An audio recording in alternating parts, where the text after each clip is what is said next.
White Stripes, Dead Leaves and the Dirty Ground on XFM 104.9. I'm Ricky Gervais.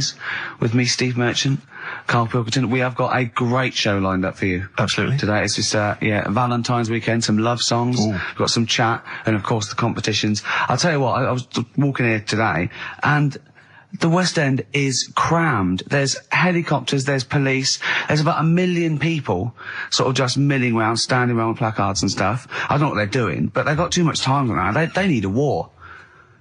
You don't read the newspapers, do you? Boring. Ooh, those boys can rock there. That's the Guns with All Their Roses and Sweet Child of Mine. On XFM 104.9. I enjoyed that. Yeah. That was good. It rocks. I hope the audience was playing it loud like us. Yeah. Ricky Gervais, Steve Merchant, Karl Pilkington. Well, look at him yawning. How rude is that? Karl, what's wrong with you, man? Have you been up late? A little bit. Girlfriend was away, wasn't she, yesterday? Yeah, I always have a problem with that. I always have, because you don't go to bed, do you, early? Do you know what I mean? You sort of think, I just always find that thing that if, you know, you're used to living with someone. Yeah. One of you will go, let's go to bed, then you'll go, alright. But when you're on your own, you go, You just forget to go to bed. I just stay up. Okay, stop eating now, Karl. You've ate all the food, that's just a plate. All right. Okay. Yeah. No, I stayed up and watched, there was a thing on about Dracula. Right. What, Dracula? And I found a flaw in it. Go on. Not the fact that he's the living dead and he's... No. And drinks blood to stay alive and he doesn't reflect. And he can in turn into a mirrors. bat. Well, and you can go on. The mirror thing, he can't look in mirrors, can he? Well, he can look in mirrors, but he can't see himself in a mirror. Yeah. That still doesn't work. Go on. It doesn't work at all, Karl. It doesn't work Go anyway. on. Well, Centre parting's always really neat. His centre parting's always how really... does he do it if he can't look in the mirror? Blood on the floor or something it was called. Rubbish. I love the flaw in the Dracula film is that his centre parting's too neat. How did he do it without a mirror? Was it a documentary about Dracula? No, Yeah, there was the real Dracula. Yeah, the real Dracula, the It's true just a story. film. It had blood on the floor or something. It's called. Yeah. It's rubbish. From 1970. Yeah. Right, but you say that and watch that. You know there aren't Yeah, really that's right. vampires in that sense. Yeah. Yeah, but it still annoys you that his centre parting was too neat. Well, if you're going to do it, do you know what I mean? I'd like to see him with a fringe sort of pushed forward and maybe a hood up, alright? Come to stop your blood and that, alright? Yeah, just bits of tissue paper all over his face where he's cut himself shaving. I can't see bloody mirrors annoying me, alright? I'd love to see that. A little mank Drac. That'd be great, wouldn't it? Well, that might be a film that we do in our movie. Mancula. Just getting onto that. Mancula. Count Mancula. Alright? You got any rave music? Got any Oasis like that? That'd be brilliant. He came from Manchester. Please welcome Mancula. Alright? That'd be great, wouldn't it? His hair's a mess. Well, I can't see it in the mirror, can I? Well, we've got a show lined up for you. Sad news for Rockbusters fans. It is going to be the last Rockbusters. Does that mean that we are doing another one and it's the last one? Or We are you've doing strapped another it all one, together? and it's the last one. Oh, man. Got a bit of a special one, Steve. Have you? Yeah. It's just sort of done Boy, it on, makes sense. No, it's,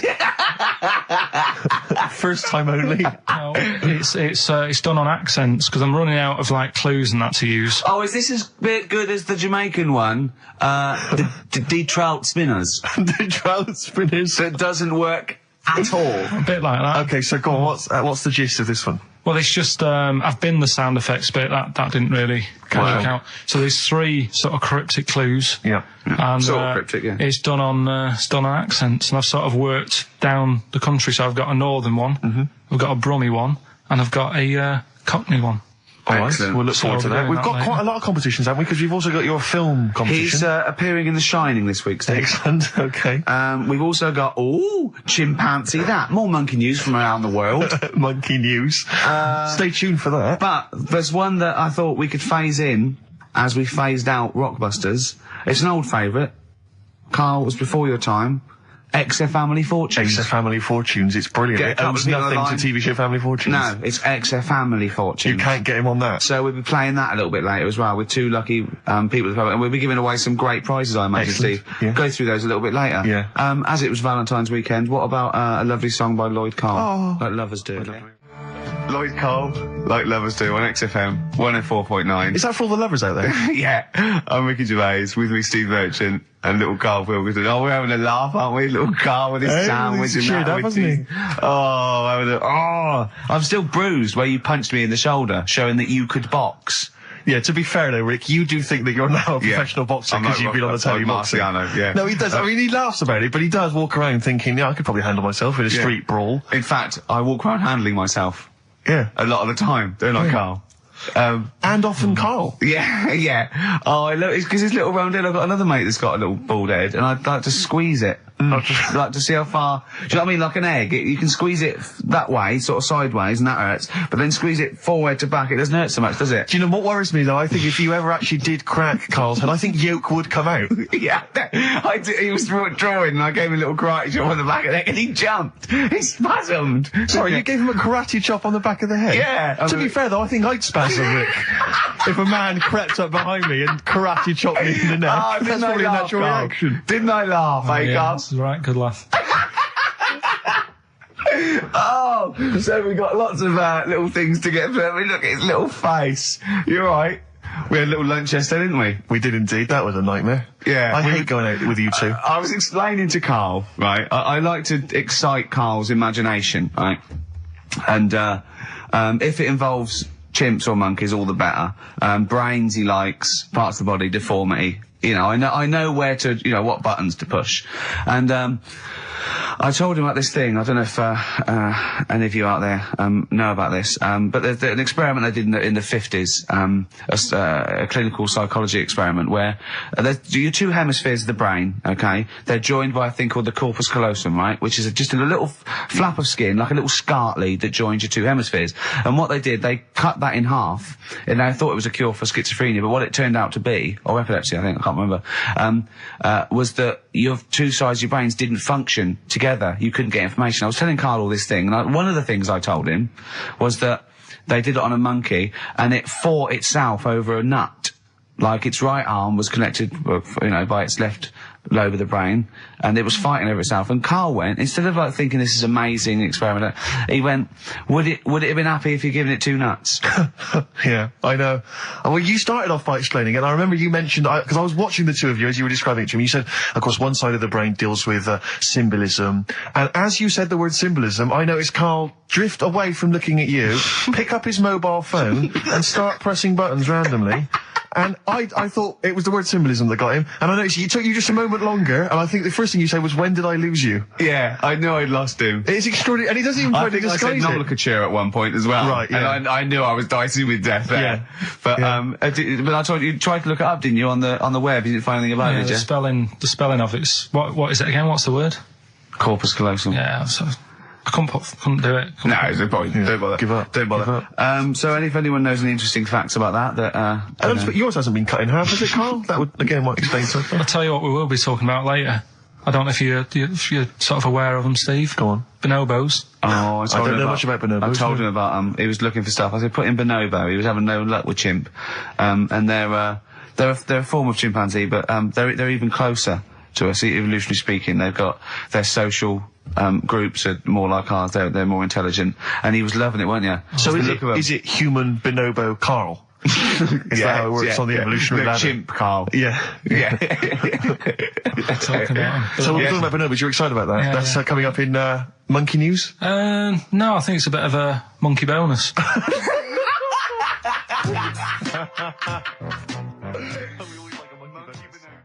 WC, featuring Snoop, The Streets on XFM 104.9, Ricky Gervais, Steve Merchant, Karl Pilkington. I think we should kick off with a bit of a competition. I think we should get the listeners involved here. Phone up if you want to play XF Family Fortunes. Now, a lot of people, of course, won't be familiar with this because we played this in the very early days of XFM. Yeah. Do you want to explain the rules, or do you just want people to phone in? It's like Family Fortunes. We need two of you. I asked you. Do you remember we discussed this before? You can't say that. Yeah. And so get two on the line. You're competing against each other, and so it's fingers on the buzzers. Will you stop chewing, picking your teeth? I mean, even if the listeners can't hear, it really annoys me. It is a bit like having a chimp in the room. Do you know what I mean, Karl? All right. Have you ever seen him eat hot food? No. Honestly, it is like a chimp. Oh, what are you doing? What? Just get... Oh, God. Or like the Cookie Monster. Yeah.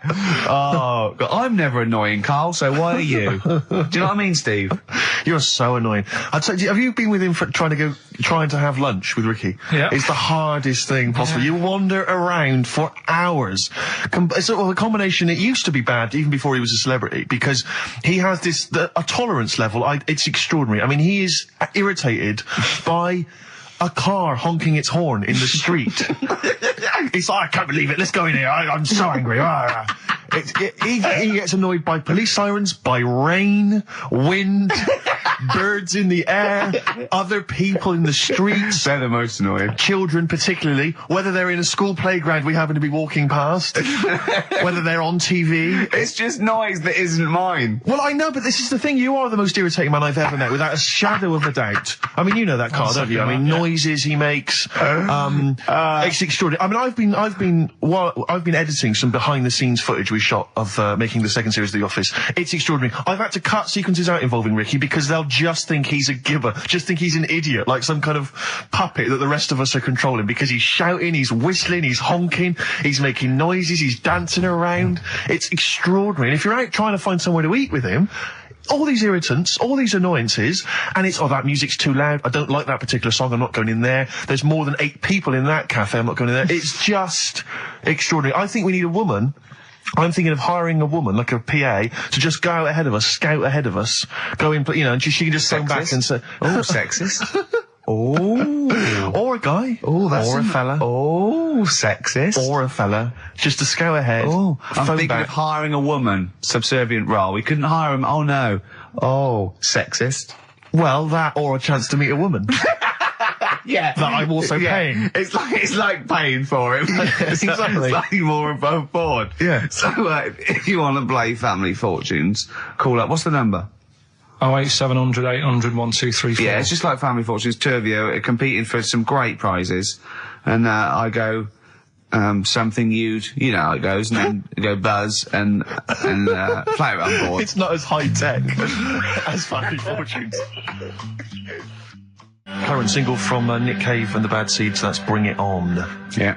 On XFM 104.9, Ricky Gervais, Steve Merchant, Karl Pilkington, and 2 people on the line to play XF Family Fortunes. Brilliant. Hello. Steve Hello. first. Steve, hello. Steve first, hello, how you doing? You alright, mate? Where are you calling Yeah. from? From my pub in Barnes. You got a pub? Yeah, In Barnes? yeah, Are you posh? no. Oh. I suppose you're the local landlord. Do they come in and sort of like go, good man, there's a shilling, get me some ale? They're all posh in Barnes, aren't they? Well, no, not all of them, actually. Does Nigel Havers come in your pub? Because he lives there, doesn't he? Well, none of them do, actually. I know there's lots of them about, aren't there, in Barnes, but no, not You've in banned them. You've banned them. Who's on the other line? It's, Jennifer. Jennifer, hello. Hello, Where are you calling from? I'm calling from Forest Hill. Forest Hill. That's Yeah. right south, and I don't go out of WC1. Oh, you should. Do you run a pub? Do I own a pub? No. Do you drink in one? Yes. That's just good. just some friendly chat there. Yeah, To get you in. The thing between the brain that you were talking about before. Oh yeah. I can't remember what it's called, but they did an experiment, and apparently the length of it determines whether you're straight or gay. Is that That's what I right? heard. Yeah. Well, so what? You could actually trim it if you fancied. It didn't go that far. Oh, well, Always. you've just interacted with Karl Pilkington. Oh my God. I treasure that. Right, here's the prizes. Okay, now, listen, don't be disappointed, because, as ever, Carl has just gone through some people's drawers here at XFM and found some really quite shoddy prizes. So, you get, on DVD, I don't know if you're a fan of it, are they a German band? Rammstein or Rammstein? Oh, you'll enjoy that. But there's any number, that includes Asch zu Asch, Spiel mit mir, and Hergelade. That's just some of the classics on this, DVD of their greatest videos. Red Dwarf, the first Do you think series. Germans sit around looking at ISIS records and going, look at these Wonderwall? Possibly so. Wow. The very best of the Stone Roses, although I might have that. So anyway, there's also an I Love You compilation, kind of appropriate, and a tribute to the Ramones, which might be interesting. So you can get the idea, Steve and Jennifer, the stakes are pretty high. Okay, here we go. Very happy, Exit fun family time. fortunes. So, fingers on the buzzers. Just both go, wah! If you think you can answer this right, and then we, the highest answer or the top answer gets the chance to play or pass. If you play, you've got to get all 5 answers. There are 5 answers. Every wrong answer, you get a life, and I'll go, and when you lose 3 lifelines, then the other person can steal. It's as simple as that. If you've seen the show Family Fortunes... No, this is not based on anything I've ever seen ever in my life. Okay, right. Okay, fingers on the buzzers. Okay. Name something. We asked 8 of my mates, right? Something you associate with Karl Pilkington. Okay, Jennifer, what? Silliness. Yeah, that's the top answer, thick or dimness. Hang on. Do you want to play or pass? Play, please. Okay. Stay tuned, Stephen, because you might be able to steal if she gets 3 wrong. Okay. Right, okay. Right, we've got the top answer, 4 to go. Thick or dimness is top answer, obviously. Okay, Jennifer, some other things associated with Karl. Comedy. You'd think so, wouldn't you? Yeah. No, I don't even know who he is. You don't even know who he is? No, she does. She must And do. yet, bizarrely, she knows that silliness or Yeah. stupidity is the top I know, answer. Yeah, come on. Something else. The smelly eyebrows. One more wrong answer, and then Stephen gets a chance to steal. Okay. I don't know. People are screaming it at home. Very sensible. Oh, What was that? Very sorry. sensible. Yeah. Yeah. Okay, Stephen, can you think of one of the answers that Jennifer didn't get? Must be a mind for inane nonsense. Oh, well, I'm going to give you that because number 5 is even thicker. So, yeah, what you missed is, our top answer was thick or dim. Second top answer was Manchester. Third was Roundhead. 4th was airy Chinese kid. And 5 was, even thicker. So I think Stephen's the winner there. Yeah, I think he's done well. Yeah. You enjoy Rammstein, and you get the Stone Roses and an I Love You CD. So that's the pilot for this show, okay? When Blockbuster's all over, we're going to phase in XF Family Fortunes. Karl, thoughts? It's not that good, is it? Why? It's not that good. Just... I'm not that happy with it. Why? Why? Yeah. Well, just... What else? What? No. You're definitely right about that top answer. Well, thanks. So Stephen wins all those prizes. Yeah. Stay on the line and we'll take your address. And we'll send some to Jennifer as well for even bothering to talk to Karl. So what's this, Karl? What are you playing now? About the Drone Boy. Yeah, excellent. What Bye. am I doing Rockbusters then? Later. Rubbish. Eminem, Sing for the Moment on XFM 104.9. Ricky Gervais, Stephen Merchant, Karl Pilkington. Right, Karl, moving on. Got a lot to cram in. If you yawn again, or pick your teeth, or chew... Can I just, sometimes I get told off by Karl. He gets a little bit sulky if I slag off the prizes that he sources for each competition. This is from Rob in Croydon. He's a former winner of Rockbusters. Yeah. He said he didn't even know what the prizes were going to be when he entered. He won, and sure enough, for one night only, he was a hero. The following morning, it was just Rob again, and all I had to show for my triumph are 5 compilation CDs I'll never listen to. Yeah. And 2 DVDs I'll perhaps get £9 for on eBay. Please get some decent prizes. Ricky, you're BBC's golden child of comedy. What are you doing? How many of your listeners really are into Stephen Polyakoff's The Lost Prince? No one. That's how many. Now that is a winner. That's someone who's got a reason to like us and Karl, like you. I think he's got the same attitude as Steve when you give him something for free. Yeah. Sorted you out with NERD tickets for last night. A lot of messing around, a lot of phoning round going on to get you them tickets. Yeah. Come in today. You enjoy the gig? Couldn't be bothered going, Karl. Typical. Yeah. I didn't say I couldn't be bothered going, Karl. You just assumed that was the case. You're right.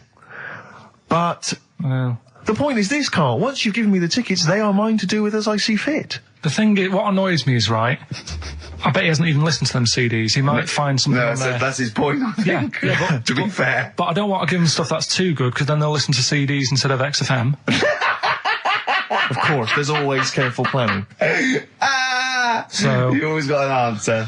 Oh, Karl, you're my hero. We don't care, do we, Karl? well, I think the prizes are all right considering what they've got to do. Do you know what I mean? Yeah. Right. It's just a bit of fun, for God's sake. So, Please do not blaspheme on air. something else we're giving away. Go on. The Shining. It's just more throwing away, isn't it? Once again, Is it on video? Once again, it's on VHS. Just because you buy it out of your own money, Carl, stop being so mean. And I want to watch it tonight, because it's one of those films that... So you're going to watch this video and then you're going to send it to someone as a prize. Yeah, it's one of them films that... Oh, sorry, you just said yes to that without blinking. Oh, yeah. You don't think, like, Les Dennis doesn't have a quick go in the car on Family Fortune before he gives it away? It costs Jim Bowen has $5.99. a go at those his and her towel racks. It costs $5.99, Carl. Okay, this is Carl in the classic The Shining. And what's the question? Well, we might ask that afterwards. Okay, then.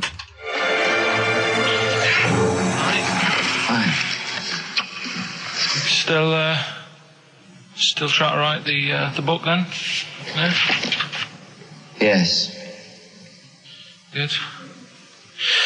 Funny, someone told me the other day, weird thing about a typewriter, the top row of letters, the longest word you can write is typewriter. I'll just show you. That's weird, isn't it? It's just the typewriter being...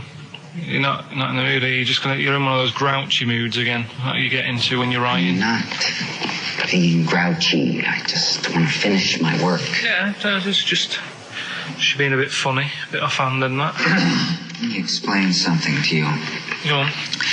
Whenever you come in here and interrupt me, you're breaking my concentration. You're distracting me. And it will then take me time to get back to where I was. Understand?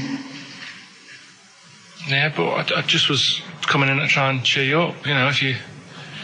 I'm full of ideas as well, if you're having a problem coming up with stuff, got loads of ideas you could write about.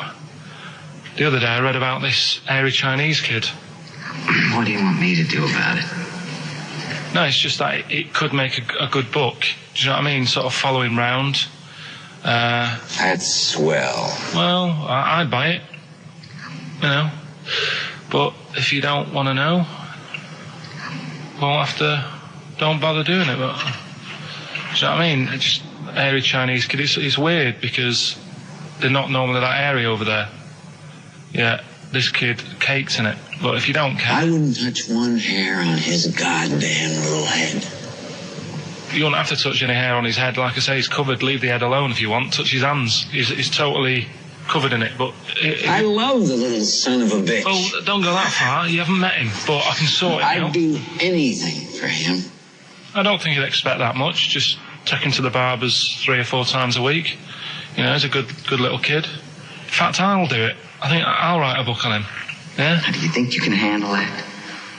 Yeah. You're not too busy, are you? Well, I'm pretty busy. I've got to sort out some monkey facts for the show this Saturday, but I reckon I can still... Why don't you start right now and get out of here? All right. I will. If you're going to be like that. Couldn't borrow a pen, could I? See you later. There you go. Haunting. Haunting stuff there. Karl Pilkington in The Shining. In the film, Jack Nicholson goes crazy because the suggestion is he's maybe possessed by demons that maybe are in the hotel. But, if I was stranded in a desolate hotel, removed from all human contact with Carl, I'd go mental with an axe without being possessed by demons. That's more chilling to me, trying to get some work done and you keep wandering in. I'm trying to get Carl to spend a couple of days in the caravan with me, just for the head of it, and he won't. I've offered him money, won't I? I think it'd be a great laugh, wouldn't it, Carl? Oh, yeah. Great. That would be terrifying. No, I want to film it. I just want to film it. Like a little video diary. There's Carl there, he's just waking up. Well, if I was stranded in that would be like being... I may as well be with Freddy Krueger and Jason Voorhees. That's more scary. The thing is, Ricky doesn't mess you about as much as he messes me about. No, you see, you've given him an inch. You've given him an inch and he's taken a yard. 12:30 you got in today. In 30 minutes between 12:30 and 1. The old bin lid on the head. He wanted to do that again. Yep. Squeezing my head, think he had a go at. And karate chop on the back of the neck. Yeah. all in 30 minutes. Who else can say that?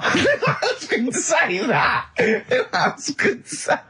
What do you mean? Anyway, have we got a question then? Yeah, to win a copy of, I'm so embarrassed to say it, The Shining On VHS. is worth $5.99, and it will have already been watched by Karl Pilkington, probably not even rewound. Yeah, to win that. and a little bit of tripe and cow eels where it just slipped into his dinner. A barm cake outside. As he was reading the back of the box trying to figure out what was going on. The ingredients. What about this, right?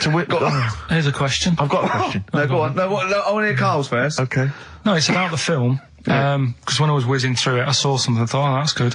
The kid who's in it, he was writing something on the back of a door with lipstick. What was it? Well, that's a tricky question. I can't remember. Nor can I. All right. So the kid in it was writing Is something that on the going to be back of the too door. hard for anyone? Let's see if... I mean, I wouldn't be surprised if there's somebody... Right, the phones are going, so it might be. Yeah, but this is email, isn't it? All right, Ricky.Gervais at xfm.co.uk. What was being scrawled on the back of a door by the little kid in The Shining? To be honest, if you know that, it means you've probably already got it and you've watched it about 8 times. Yeah. Fair enough, though. All right. Bob Dylan. Oh.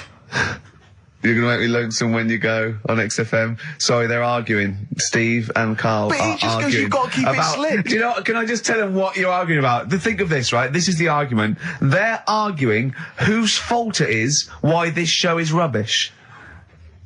Think of that! What? That's a perfect... I think that's a valid criticism. At least we're discussing it. You're just accepting that that's the case. You're not even trying to change it. We're ashamed of it. Yeah. We have to go out there. I should be, but I quite like it. In fact, I remember when we went out about 2 weeks ago and said we've got to, make it tighter and that, make it good. Went out for something to eat. You were happy sat at the table talking about squids and having to, go off with one if you wanted to have a kid. I brought up the topic, right, what are we going to do about the show? Suddenly you've got to go. It's like, I think I've made plans. So me and Steve sat there. Can I just see, I do that. I do acknowledge, quite shamefully, that this is more enjoyable for me to do than for you to listen to. But it's like 2 hours sort of playtime for me. It's like, the study period when you're meant to read a book, but you actually can't afford to run around and draw pictures. I think that this, even though I'm getting paid for this and I'm meant to be working, it's nice. It's cool, isn't it? Not for the listener, but for me. But the problem is, the only way we can improve this show, Karl, to be honest, the only way we can make this good is if the three of us resign. Yeah. And they replace it with someone else. Yeah, but Karl, you're getting flustered and you're getting stressed because I don't know what, I was saying, answer the phones, you were letting them ring, you're still letting it ring.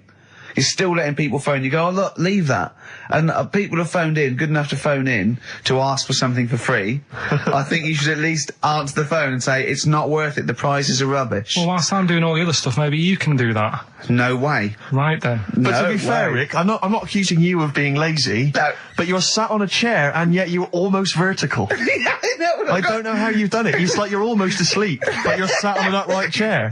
I don't know how you've angled yourself in that way. I'm going to have a bad back when in old age. I'm just going to be bent double. Right, so come on now. Pretend we're starting now. Okay. We've just started the show now. Yeah, it's 2 o'clock. It's XFM. It's the Ricky Gervais show with Steve Merchant and Karl Pilkington, or our show. It's our show. From now on, I'm at least cutting up the blame as well. XFM 104.9. What do you want to know? Funny thing happened to me on the way here.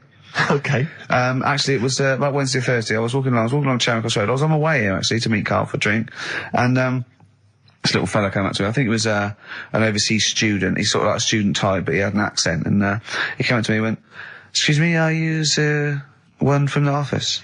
And I went, yeah. He went, would you sign a script book of the office for me? I went, yeah, by all means, yeah. He went, can you come to the bookshop? And I went, what, you haven't got it on you? He went, no, but if you come, I will buy one for you to sign. And I went, I can't really.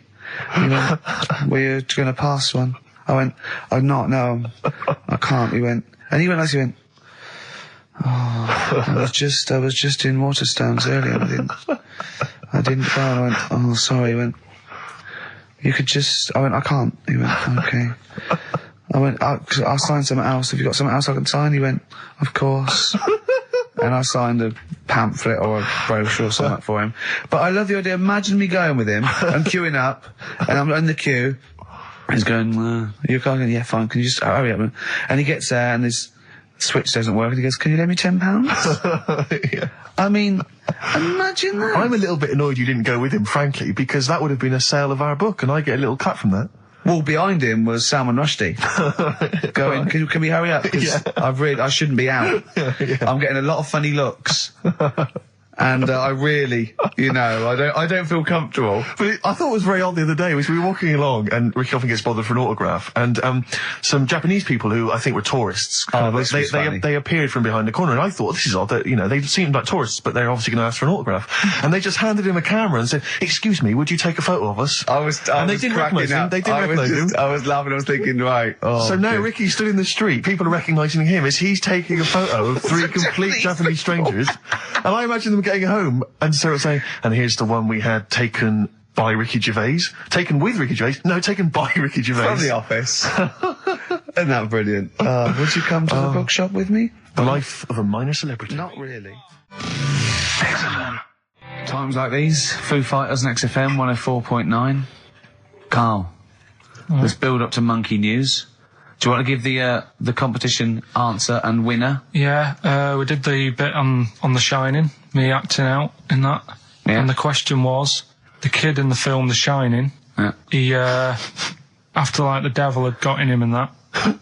This isn't written out, is it? You're just winging this, aren't you? No, but I remember it. But you haven't seen the film though, have you? No, but when I was whizzing through to get the clips to make that thing, right, I saw it and I thought, hang on a minute, I'll watch this bit. And that's why I want to take it home tonight and watch it. I meant more how you presenting the competition. It's just like Jonathan Ross on film 2003. Well, I'm just saying, right, so the kid's there in the bedroom, and he's got his mum's lipstick. Yeah. And he's saying... It doesn't run a mobile deed. No. And he said, he wrote down red rum on the back of the door. And his mum wakes up and thinks, what's he doing? She looks at him, she goes, oh. And then she looks in the mirror and sees red rum in the mirror. Right. Which she is thinks sort of... he's offering racing tips. It says murder in the mirror. Oh, clever. So, Kelly in Hounslow got that right. So, excellent. After I've watched the film, I'll be whizzing that over to Hounslow. Brilliant. I mean, the one thing I do like about this show, for all its faults, is the... honesty? Yeah. I mean, that can be good and bad. I mean, some people think it's sloppy, arrogance, laziness, thoughtlessness. They'd be right. Yeah. But I like to think it's honesty. It's like a peek into the mind and workings of Karl Pilkington. He just said to me, because he was shaking, because he said to me, and I quote, he said, he's just wittering to himself, I must remember to eat. Suzanne's away. I know. I must remember to eat next time Suzanne's away. No, but you did. I mean, I wonder if I lived on my own if I'd still be about. Because I just neglect myself. Yeah. So, I mean, for all I've eaten... A lot of self-abuse. Is that what you're saying? I had lasagna last night that I messed up, right? Why did you mess it up? Cooked it for too long. It was like a brick. Right? And she called up and said, have you eaten? I went, yeah. She went, was it nice? What do you have? I said, lasagna. Was it nice? I thought, I don't want her to worry, because she's probably been out and had a good meal with all the work people. Yeah. I didn't want to say, well... And she went, okay, bye. And I go, that guy again. Yeah, I bet he cooked it like a brick. Yeah. I bet he threw it away. Anyway, gin and tonic. And I had Scotch pancakes for breakfast. That is all I've had. So I'm starving, I'm shaky. Plus I've got that restless leg syndrome still going on, which I can't get rid of. What's restless leg syndrome? I find, if I go to bed, right, my body's tired, but my legs aren't. Are you like Michael Flatley? You have to get up and do a bit of tap dancing. Do they just keep going even when you're asleep? Moving about, so I have to get up and stretch them or something. Or I've worked out that if I put a pillar on like the bedpost down at the other end, if I have my legs higher than my heart, it calms it down a bit. Is this why Suzanne works away so often? I don't know, it's weird. To get a decent night's sleep. I put it down to Smarties and that. It's like a sugar thing. But stop eating them. Apparently Bob Mortimer's got it as well. No, he's got arthritis. Was he? You told me in the week that you'd mastered moonwalking. Yeah, I can do that. Is that one of the things you did, like, in the middle of the night? It's moon sleepwalking. Yeah. He just gets out, he finds himself walking backwards and wakes up and goes, oh God, I'm brilliant at this. Right. So, listen, what we're doing now? Are we getting a debate going about? Actually, right? Go on. We're struggling. Go on. No. You can help me out here, Carl. You've got an idea. I can see it in your eyes. He's got a brilliant idea. Wait for it. Go on. No. It's something, when I was looking on the web, found something out. Go on. It's a story about a woman who had a baby. What are you talking about? What? A woman who had a baby who was having a baby. It was no clearer when you repeated it. No, Carl, I don't know what to do. I don't know what to do for the common good, right? Pursue this line of inquiry, right? Because I don't know where it's going, or play a record. I'm actually torn. I don't know what to do. No, I remember seeing it and thinking, I've got to tell Ricky about that. It's brilliant. What should we do? Should we go with it? It's entering into the abyss. It's opening Pandora's box. It's peeking. It's going down to the cellar. I've got a couple of questions though. Go on then. Well, come down there with me. Okay, come down the cellar with me. Okay, right, Carl. What? First of all, it was on the way. What do you mean? The baby was what? Had another? Was it? She didn't give birth. They didn't. The doctor didn't find one of those set of Chinese dolls up her. Russian dolls, whatever they're called. That's what I pictured it like. Those dolls where you take the head off and there's another one in there that all look the same. But no, the story was there's a woman who's... No, don't just say it again. That's a headline. That's not a story. There was a woman who had a baby. That's not a story. Imagine handing that in as a thesis to loads of the BMA. There you go, and read that. That's a children's rhyme. Yeah. There was a woman who had a baby What do you mean? So she had a baby, right? Yeah. And that bit's fine. We're okay with that. That's normal. A woman had a child. Yeah, totally normal. She gave birth. Fine. Yeah. Next. Well, I don't know that much more, apart from the fact that the baby's like roaming about, and then 12 months later, she's like, oh. Interesting. So the gestation period of that baby was actually 3 months more than an adult. Yeah. Excellent. Weird though, isn't it? So was the headline, "My baby's 12 months pregnant"? What are you talking about? 12 months later, it had what are you talking about? Forget it. No, you haven't even finished the story. That what you said, and 12 months later, you didn't even finish the sentence. So what do you mean? No, I didn't read any more into it because I just saw that and I thought, that's weird. And then I just was thinking, oh, like, imagine the kid at school, at parents' evening. Go on. And it's like, well, your kid's pretty good. Now let's have a look at your work, sort of thing. Don't you think that'd be weird? But what? Did the child have a baby? Yeah. Of course it didn't! Play a record! We shouldn't have gone down in the cellar. We should have just left the cellar door closed. I never learned. That's the Zombies and a song called Time of the Season. I've enjoyed that. What do you think of Zombies, Carl? It's alright, yeah. No, not the group, but the Living Dead. Don't worry about them. No? Why? Not about, are they? Couldn't happen. You don't believe in that? Listen, right? You don't believe in zombies? So, but you do believe online, a baby had a baby? Yeah. On you go. Are you still saying that didn't happen? Yes. Right, well, I'll find the thing again, I'll print it off, and then you'll read it. All I'm saying is there's more information that we need. Yeah, but it always annoys me that when I do get the information, you'll go, yeah, but its name's Sally, you didn't say that, and make out... Don't make it look like we're over-inquisitive or over-cynical. You come out with the most abominable things man has ever uttered, and you expect us to accept them. Usually headlines, usually illogical, not just probably wrong. So, fleas are born pregnant. Are they? Interesting. Yeah. Right. Okay. See? On we go. So, see, that's true, and you're not impressed, because it doesn't involve a little werewolf child. Or half man, half shark.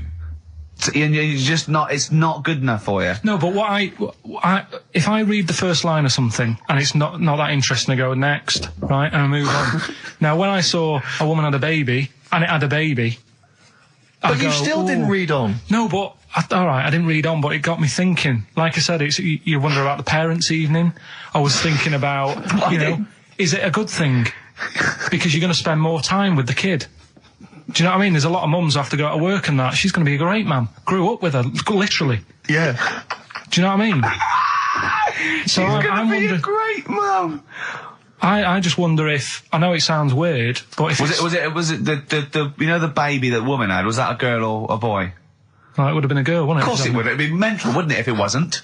Right. It would have been a weird story, wouldn't it? So anyway, that reminded me, because we were talking about other amazing stuff that Ricky told me to find out about. Steve, are you aware of bonobos? We mentioned them earlier. I'm not particularly familiar with bonobos. Right. It sounds like a cream cake. No, they were a sort of a chimpanzee, but more advanced than the traditional chimpanzee. They live in one sort of particular area, and you know, it's the sort of closest animal to the missing link. They're very intelligent. They take on a lot of social aspects of human. They have sex for pleasure and no other. Steve's looking annoyed. He's done, yeah. Yeah, what did you find out about Apparently, I found out it's 98% not human, this kind of thing. It's nearly human, but it's not. We share 98% of DNA with it. Yeah, 98%. It's a higher percentage than you. They have sex for pleasure. They do look a bit like him, though. They've got a little round head, haven't they? But, And they're much more upright than the, you know, got a more flexible. I sort of get bored with animals that are like classed as being intelligent, right? So when you told me, I get bored with them. Because they're not doing enough. They're not playing Nintendo. Do you know, like, that people always rave on about dolphins, saying, oh, they're really bright and that. Yeah. You know, I was having an argument with Suzanne about it, and she goes, oh, yeah, dolphins are really intelligent.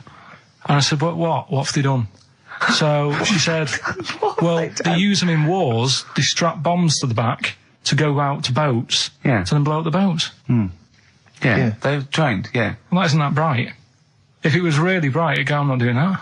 Well, no, they leave them. They don't blow themselves up. Anyway, but... Right, well... So anyway, so bonobos, really bright and that. Now, I was looking at them, and they are, you know, they're saying, they're just like humans, basically, right? But what I was thinking is, I didn't have a chance to ask you, if you got a mentalist... Right. And put the bonobo in an exam. Okay. What do you mean a mentalist? What do you mean? Well, you know, someone who's, you know, a little bit, just a little bit slower than me, and put them in an exam. What would happen? Right, okay, you've got to be clearer here, Carl. What are you saying? Are you saying pit the wits of a bonobo against... someone who's educationally subnormal? Yeah. What do you reckon? I don't know where to start. No, but if they're that good, why aren't they being used in labour and stuff? Do you know what I mean? What in the late? What do you mean in the government? Like, you know, like some jobs that they could do. Why hasn't someone caught onto it and thought, well, hang on a minute? Sorry, I'm not familiar with the bonobo. Seriously, could it do a job of work? How advanced are these creatures? Lots of animals do job of work. I think Carl wants this bonobo to start going to work with an umbrella and a bowler hat and have sort of like rudimentary language skills like morning. So I couldn't employ the bonobo to be my PA. It's not. I mean, how advanced are they? Could I teach you to go in the shops and collect something and bring it in? But you can teach a dog to do that. Yeah. It depends what you mean by intelligence, social interaction, also dexterity capability, you know. Could it produce this show? Yes, I'd have thought it could, randomly. Yeah, just by pressing the buttons it can do a better job. It depends what you're asking, Carl. What you mean is, could a chimp beat a thick human at an intelligence test? Yeah, that's what I'm saying. But it depends on what the problem with the human is, doesn't it? Right. First of all, mental illness has nothing to do with intelligence. Let's get that straight. That's one thing. Mental people aren't necessarily less or intelligent than people. Now, is that the clinical term? Well, exactly. A mentalist. A mentalist. Sometimes I don't know what to do. I don't know whether to start with where he's going wrong with the question, to answer it, to find out what he really means, because... It's just that if that did happen, right? What could happen? You want the Planet of the Apes, don't you? Here we go. Go on. Right? I go to school. I go to a new school. Yeah. I go in the class. There's 3 bonobos sat on the back row. Yeah. Right? I think it would make They're everybody... bad kids, are they? Everybody would work harder, because you go, well, I don't want a monkey beating me. Whereas when I Well, went you to think there'd school, be an incentive? Yeah. well, I think. Okay, they go, oh, go on. What do you mean? No, I would have loved it, because, I mean, one of the reasons I didn't like school is it's like, oh, I'm not bothered. You know, I'm not bothering going in today. I'd love it if I went in and someone said, right, you're going to start coming again. Why is that? You've got 3 bonobos in your class. What if they didn't hang out together, like the 2 little kids with the webbed hands and the big They heads? can do What if they want. started bullying you? Stealing your pocket money? I wouldn't go in, I'd stop maybe going. copying you, maybe making you do their homework. Yeah. They did find out you... To be honest, it would probably be the other way round. And he'd score better. Yeah. Carl, have you been copying? Have you been copying the bonobos Have you again? been copying Boo Boo again? It'd be good though, wouldn't it? Well, it'd be great. I wish I could live in your mind for just a day. It must be great when you walk around and see things. We were talking before, right, about at school for some. I can't remember why it came up, the frog thing. But they did a. Oh, I'll tell you what it was. It's the march that's on today, right?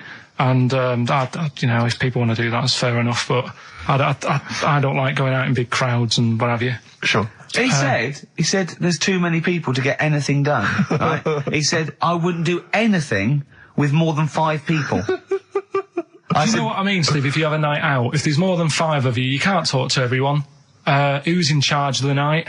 It makes it hard work if you want to nip into a restaurant, because you've got to get like a table for 6. Yeah. So if you're on that march today and you want a coffee, You got to get a table for Chance 20,000. 7 for 1 million protesters. no, but do you know what I mean? If they're Trying to walking work on the out the street, bill afterwards. Yeah. Who haven't had a dessert. if they're Let's walking, just split it a million ways. Yeah. Should we just split it a million ways? Well, I didn't have a starter. I need to pay with Switch. I didn't have a starter. Can I pay on Switch? Before you know, war breaks out. forget it. They're fighting amongst themselves. Doves, there goes the fear. We got a crack on here. XFM 104.9. We've got to get in Rockbusters and a couple more tracks. Ricky Gervais, Steve Merchant, Karl Pilkington. Karl, go for it. This is Rockbusters, the last ever Rockbusters. Right, yeah, it's a accents special one today. I've done it before in the past using accents, so Yeah. 3 cryptic clues, initials, email in, you can win. Do the email address now, so take it down and start going. Right, ricky.gervais@xfm.co.uk, right? Yeah. Right, first one. The northern lad remembers he had to tell his mum's daughter something. Oh, dearie me. The northern lad remembers he had to tell his mum's daughter something. That's O, the initial O there. Think of a band. Yeah, I've got it already. initial, Yeah, right? yeah. Okay, that's easy. Go on, next. Second one, the person from Birmingham got a C in their degree. Right? The person from Birmingham got a C in their degree. The initial there is T. You don't get A, B or C with your degree. Well, that's... And the final one, the Cockney fella isn't happy. Everything's going wrong. That's DH. The initials there, DH. So very quickly, the northern lad remembers he had to tell his mum's daughter something. God, they're not going to get the second one. O. Second one, the person from Birmingham got a C in their degree. Initial T. And the last one, the Cockney fella isn't happy. Everything's going wrong. DH. Email in, ricky.gervais@xfm.co.uk and win some stuff. Is Right. it important that they bear in mind the accents? Will the that's accent really help important. them? Of course it will, yeah. Well, of course it will. Not necessarily, of course. Yeah. So, Right, do that. Right, You the can, Valentine special, Letter to Hermione, one of the greatest love songs ever, and you've got a couple of minutes. Please do you know the email funny thing is, we haven't even done monkey news, Oh, God. right? There's nudists going about, playing bowls, which we didn't get round to. Are there? Yeah. God. I Why are they doing that? They got fed up with volleyball. don't know, it annoyed me when I read it. But we'll leave that, maybe we can come back to What that. are they up to? Some They got to be nudists. careful when they're smoking a pipe and bowling if they're nude. Do you know how, like, nudists annoy me? I saw it in the week that, Sorry, what was the monkey news? Quickly. No. We got to save monkey news. I'll have to do that when we. When Is we're it quick? Is it quick? Going into the record. what, the monkey news, is it quick? Yeah. I can tell it to you quick. Quick then. Right, Jingle. Oh, chimpanzee that. Go. shambles. Hurry up! There's a monkey in India, right, on a railway station, waiting for the train. No, don't mess about, because I've got to get through it quick. There's monkeys sat there, and this robber nicks somebody's handbag or something, goes running off down the platform, the police are chasing him, monkey steps in, trips the fella up, pins him down, police come and arrest the fella.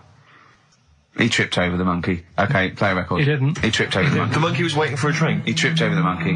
The monkey was waiting for a train. He tripped over the monkey. Did he check the timetable? Okay, leave it. He bought his own ticket. Letter to Hermione by David Bowie. Well, we're all getting stressed here. We're going to run out of time again. We haven't had enough answers. We left it so late. We had so much rubbish to pack in. You did it on purpose. What? What do you mean? You did it on purpose. I love Rockbusters. I think it's the highlight of the week. But I remember again, in the early days of Rockbusters, we used to get reams of emails. Do you know how many we've had today? go on. 2. Yeah, because we've just done it in the last link, and people have to think about it and do research. They have to guess because I don't think XFM Family Fortunes is going to be a success. Don't knock XFM Family Fortunes, Carl. It ran on ITV for years. Right, well... Yeah, so has anyone got anything right, Carl? What we'll have to just do as well, we haven't got any prizes to give away anyway, because he gave them away our next month. Yeah, we're coming through now. Let's see, just hang on a minute. Well, this isn't radio. You can't just sit here looking at a computer screen going, hold on, that isn't radio. Right, well, it'll have to be the one who got the closest, right? Okay, who got the closest? What are the answers? Give us them again.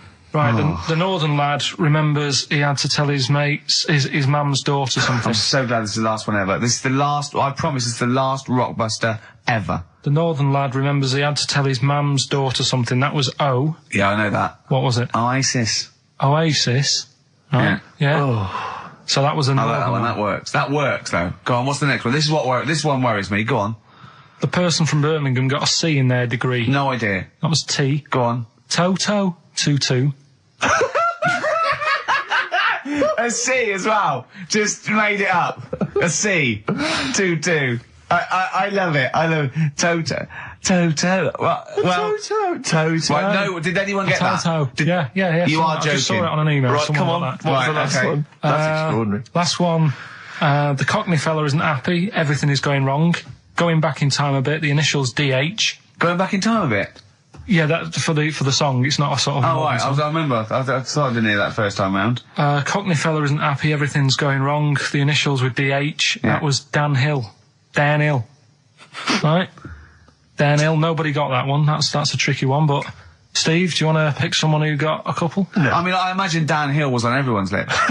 I mean, I'm sorry. I think I know about music, but I don't know who Dan Hill is. Sometimes when we touch. Yeah, honestly, it's too much. It's Doesn't ring any an bells to me. awful ballad from about 1973. Yeah. Right? Well- No one would get Dan Hill. Did anyone get Dan Hill? Well, I don't know, Steve. You are just. I'm not going to check. I can't be bothered. I just want to celebrate that it's over. I'm just pleased that we're finished with Rockbusters. What? Right. Did anyone get it? Hang on a minute. I've got to Put check. that one back. I want to hear that answer again. What? Carl, leave the mouse alone and let me find that one.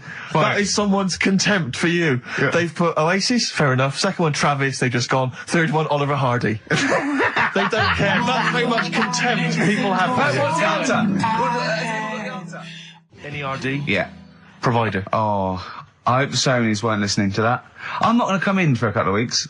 I'm not going to be here next week. Okay, no, leave it a couple of weeks. Yeah. Right, I think we should just take a break. Everyone should just take a break. do a special or a best of, Carl, because this is. Well, I've got to go away and rethink this whole thing because I think it's actually probably damaging our reputation. Definitely. What are you going to do next week? Are you going to come in, Carl? I'll have to be here to play it out, won't I? Fine. Yeah, right. Because we didn't give the winners of the competition. What about the fact that new gambling laws give Blackpool the green light to become a British Las Vegas? What do you make of that? Are you a gambler? Little bit when I go on holiday, like going in the arcade and having a little flutter. Sure. What's your favourite? I have a go on the fruit machines. Yeah. There's a good one called The Simpsons.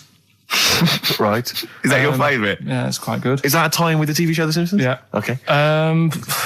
Will he make Blackpool the next Vegas? I don't think so. No, nor Can't do see it I. happening. No. You been to Blackpool? Yeah. What was it? Was it anything? It's a bit rank. Is it? It is a bit rough. Okay. Needs a lot of work doing on it. Yeah. No, that won't happen. Okay. And you're not worried about this encouraging gambling, generally? Gambling's not a vice you're concerned about? If you're a gambler, you're a gambler. Do you know what I mean? If Blackpool isn't done up, they'll go somewhere else to have a flutter. Sure. So it's not going to make any difference. Okay. No. Okay, jolly good.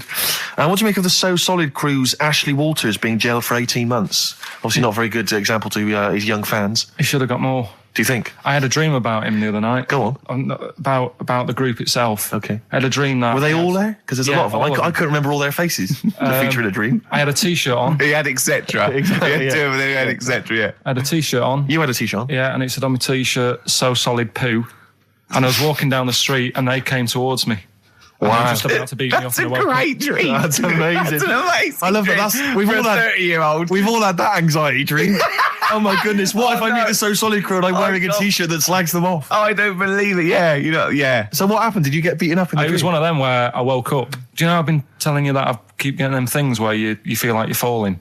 Oh, yeah. It was the same sort of thing. It's But you know I'm not a real psychiatrist, don't you? You should, you know No, what I but mean? you do know a lot about a lot. Yeah, I do. Thanks very much. And, if I'm at home talking to Suzanne about something and I don't know the answer, I think, right, I'll ask Ricky that one, Yeah. see him. Yeah. Thanks. But you know that, I think you might have mentioned before that apparently if you die in a dream, it means that you're dying in real life. Yeah, well, that's it. If you don't... But apparently if you get beaten up by the So Solid crew in a dream, it means you're being beaten up by them in real life. Yeah, that is true. So you probably woke up a lot and of people found have them been in your doing. Yeah. Terrifying. Absolutely terrifying. So, yeah, lock him up for longer.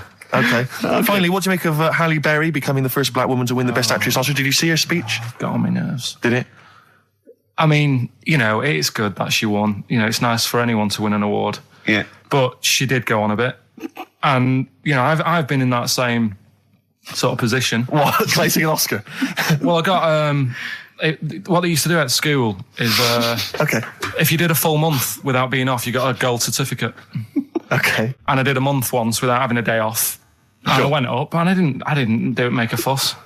You didn't start crying. Got a play record, mate. Well done, then. Were you the first kid in your school to do that? I don't think anyone else got the certificate. It was only because I was never in. They tried to encourage me to come in. It was just for you. They mounted an entire ceremony just to Karl encourage Award. you. Wise words there from Bella Sebastian on XFM 104.9. I'm Ricky Gervais, with me Steve Merchant. Hi, Steve. Well, I mean, it is indeed wise words, Rick. I'm worried that people are going to get out of the office now and into the sunshine and not be listening to the show. There's always the transistor radio. That's true enough. If you're thinking of heading down to the park, take it along. It is time. Keep it low, though. Don't want to irritate other people. No, I know, yeah. And if you do want to irritate him, spit on him, it's better. Exactly. And kick them and throw little rocks. Exactly. With me, Karl Pilkington. We're into this way into the second month of the education of Karl. As you know, Karl got 1 GCSE in history and E, and we've been cramming, haven't we? Oh, and, Rick, before you mention that, can I on. just say something? Obviously, we always do this thing with The Sun, White Van Man, where we read this thing out from The Sun and query Karl. And I was out with some friends last night, and my friend Dan always listens to the show, and he said, Karl, I love the bit when you answer the questions in the Sun. Why do you ever know what the questions are before they're asked, or is that your first answer? And Karl said, no, that is it. They don't let me see what the questions are first. They don't show them to me, and I always get really anxious and get really paranoid.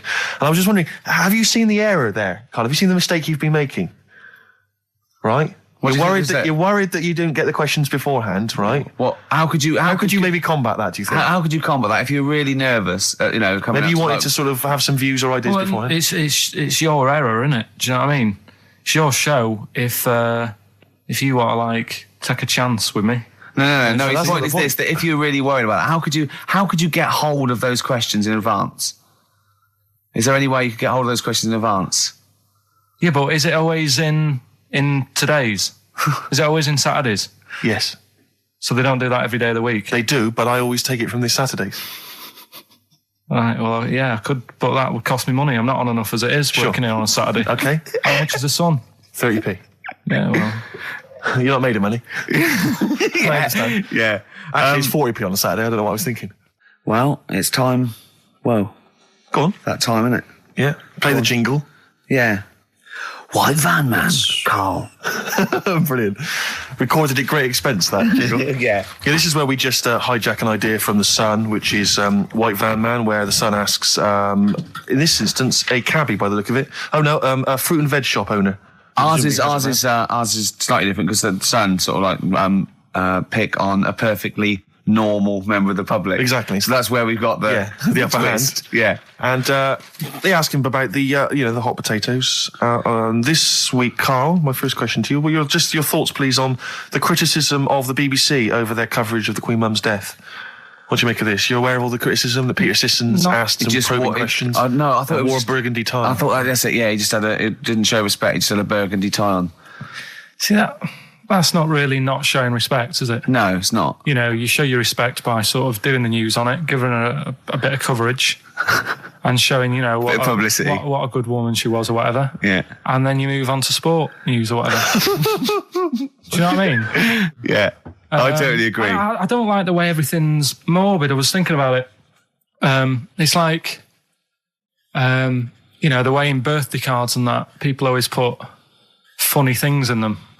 I think you should save things like that for funerals, for like funeral cards and that, and try and cheer people up at times when they're low.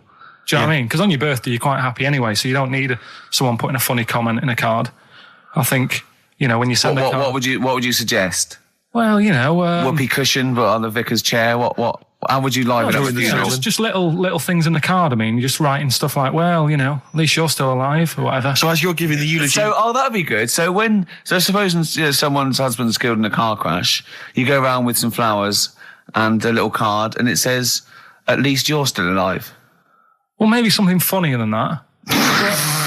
Well, maybe like if you got up to give the eulogy during a funeral, just wear a pair of comedy tits. Yeah, or those glasses that are eyes on sort of springs. But why has everyone got to be so sad about someone dying? No, what annoys me is that when you see the people on television, they sort of members of the public, and they're crying about the Queen Mother, who was sad when anyone dies, sad when anyone nan dies. She was 102, and it's sort of like I think they should cry. Well, there's a picture in the paper today. I don't understand it. There's a picture in the paper today of various people who were lining the funeral. Kind of route yesterday, and there's a picture of a very young child, maybe sort of 5 or 6, on the arms of her dad, and her head bowed, and it says a young girl there weeps for the Queen Mother. And I was looking at it, and you can tell she's just tired. Well, she's just tired and bored. It's so transparent that it's not crying. It's most just people what are we cry doing when their here? nan dies. Exactly. You know, it's sort of like. But what is a 5-year-old girl going to be? Why is she going to be crying? The Queen Mum said, I can't believe it. Yeah. Teletubbies? No. The Queen Mum. Oh, not the tweenies. No, it's all in a minute. Yeah. It's like, oh dear. I mean, I know. I'm sure, I don't know much about her. I don't know if she was a great woman. And obviously, it's always sad when someone dies. But it's interesting that there was a lot of tourists in that long line of people that are now queuing for hours upon hours to see her dying in state. Because it's clearly just people who want to be a part of history. Must be gutting if you're over from Sweden and you find out that the Queen Mum's died. Oh, you must be devastated. You probably don't want to carry on with your visit. Exactly. Really. Okay, listen, Carl. I think we've covered that. What do you make of the? What do you make of the first genetically modified baby? Oh, are you worried about this? Do you know what did they do? What? Let me see what it says here. Isn't it just choosing the eye colour? Well, this is the concern, isn't it? That in the future you'll be able to decide whether it's a boy or a girl, how intelligent it is, what it looks like, is it handsome, is it ugly? Obviously, no one will choose an ugly baby, and so on and so on and so on. And so it means that where will it lead? Where will it end, Carl? Are you concerned? I've thought about this a lot. What will us three look like in the future if they're being, genetically modified, beautiful people? What will we be like? How will we be considered in society? True, yeah. But we've talked about this before, haven't we? About the cloning thing. Yeah, that's a bit weird. Yeah. But I don't think it matters because at the end of the day, right, you might look like some other kid, but it's the way you're brought up that will change your features and the way you are, your personality. If you lie, you get a long nose, don't you? Well, no, but listen, right, because I remember when we, I was growing up on this estate. This is going to be good. Go on. No, it's not. It's just an example of how this doesn't work. Go on. So we don't need to worry, sort of thing. Sure. Right? Okay. So I'm growing up on this estate, and there was this woman about 4 houses down, right, who's a bit rough. All right. Didn't fancy her. Oh God, no. Right, but she had a baby. Well, tell me about her first. I'm interested in this woman. Why was she? It was a very... like being a man in a dress. I mean, I didn't grow up in a posh house or anything. And I'm not saying that if you live in a bit of a rough house, you're a bad person. What does she look like? But anyone can tattoos, clean up. Look like Tony Green with a fag on. They didn't clean up much, right? Oh. Which, even if you've not got a lot of money, you can still try and make the place look nice. Yeah. Right? But she didn't. And a kid used to take a horse into the house. Sorry. Whoa, Neddy. What do you mean a kid used to take a horse into the house? Where did he get a horse? Must have nicked it from somewhere. Must have done. You've seen a horse doing it? No. What, is that from outside the saloon round the corner? Yeah, was it just tied up with a bit of lettuce? Right. Oh, that's great. Did Big Jake come looking for it? I'd been out. Oh. Sorry, let me get this. This was before the lynching stopped or after? Where did he get a horse from? What do you mean he must have nicked it? His mum said, where'd you get that from? I bought it. All right, then. But keep it out of the kitchen. I don't want you going Catlin rustling. Where did he get a horse from, Carl? And how long did he have it for? Was he leading it or riding it? Mum, open the door, I can't stop. I can't stop it. Open the patio door as well. Looks like we got us a runaway. What do you mean? I don't know, but the thing is they couldn't afford to buy one because they're not cheap. So I'm just guessing. Maybe that's wrong of me. But I think... He had a horse? Yeah, right. So that's why the family didn't have any money. They'd spend it on the horse. No, I don't think, that's what I'm saying. I don't think they would have bought it. So anyway... Yeah, it's wise to whisper, Carl, in case they're listening. Yeah. And they could be in the room next door. It's not buying it, it's keeping it as well. Oh, so I was like in the car with my dad coming into the avenue, and you used to have to drive down it to turn round and you know, sort of go back to our house. You had the traditional method of transport. Yeah. And the horse was in the lounge. Reading a paper. Just like walking around. Oh, God! What? And when I was doing, I tried to earn myself some money once by flogging little flowers in plastic cups. What? This is genius. It just keeps coming. What do you mean you're trying to flog little flowers?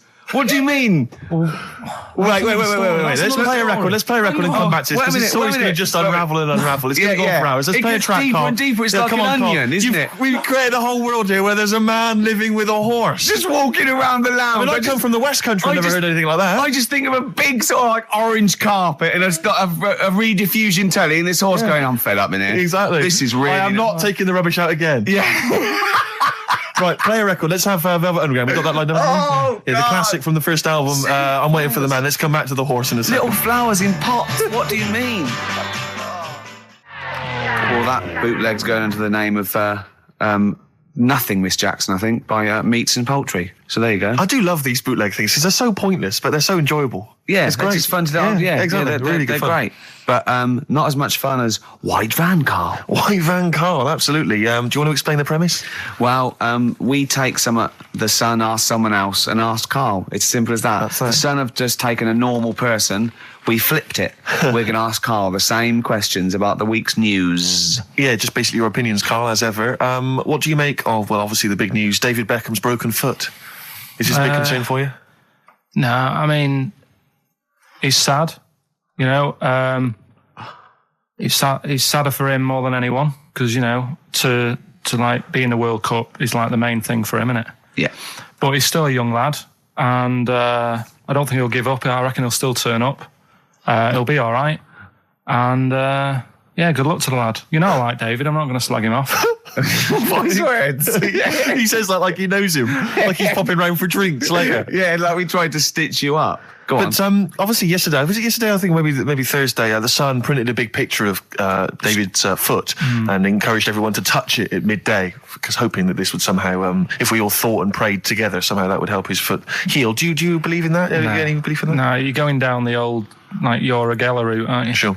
I know, it's stupid. Yeah. I'm sure. I mean, it's nice effort and everything. It sort of cheers everyone up. Hold on. You believe in ghosts and warlocks and licking toads. Why is that any more stupid than all those things? It's not going to work, is it? All right. Fine. It's rubbish. Okay.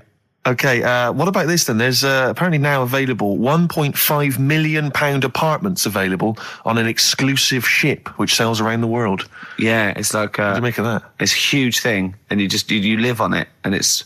I mean, in theory... How big is it? It's mental. Do you know it's like huge a town centre. Do you know how like people said that the Titanic was the biggest ship? Was that only then? They've got bigger ones now, haven't they? Yeah. A lot bigger. Oil tankers are much bigger, and... Yeah. No, but actual liners are big. Yeah. It was the biggest then. Yeah. Because my mum told me that there was one that was that big that it had like rough areas on it.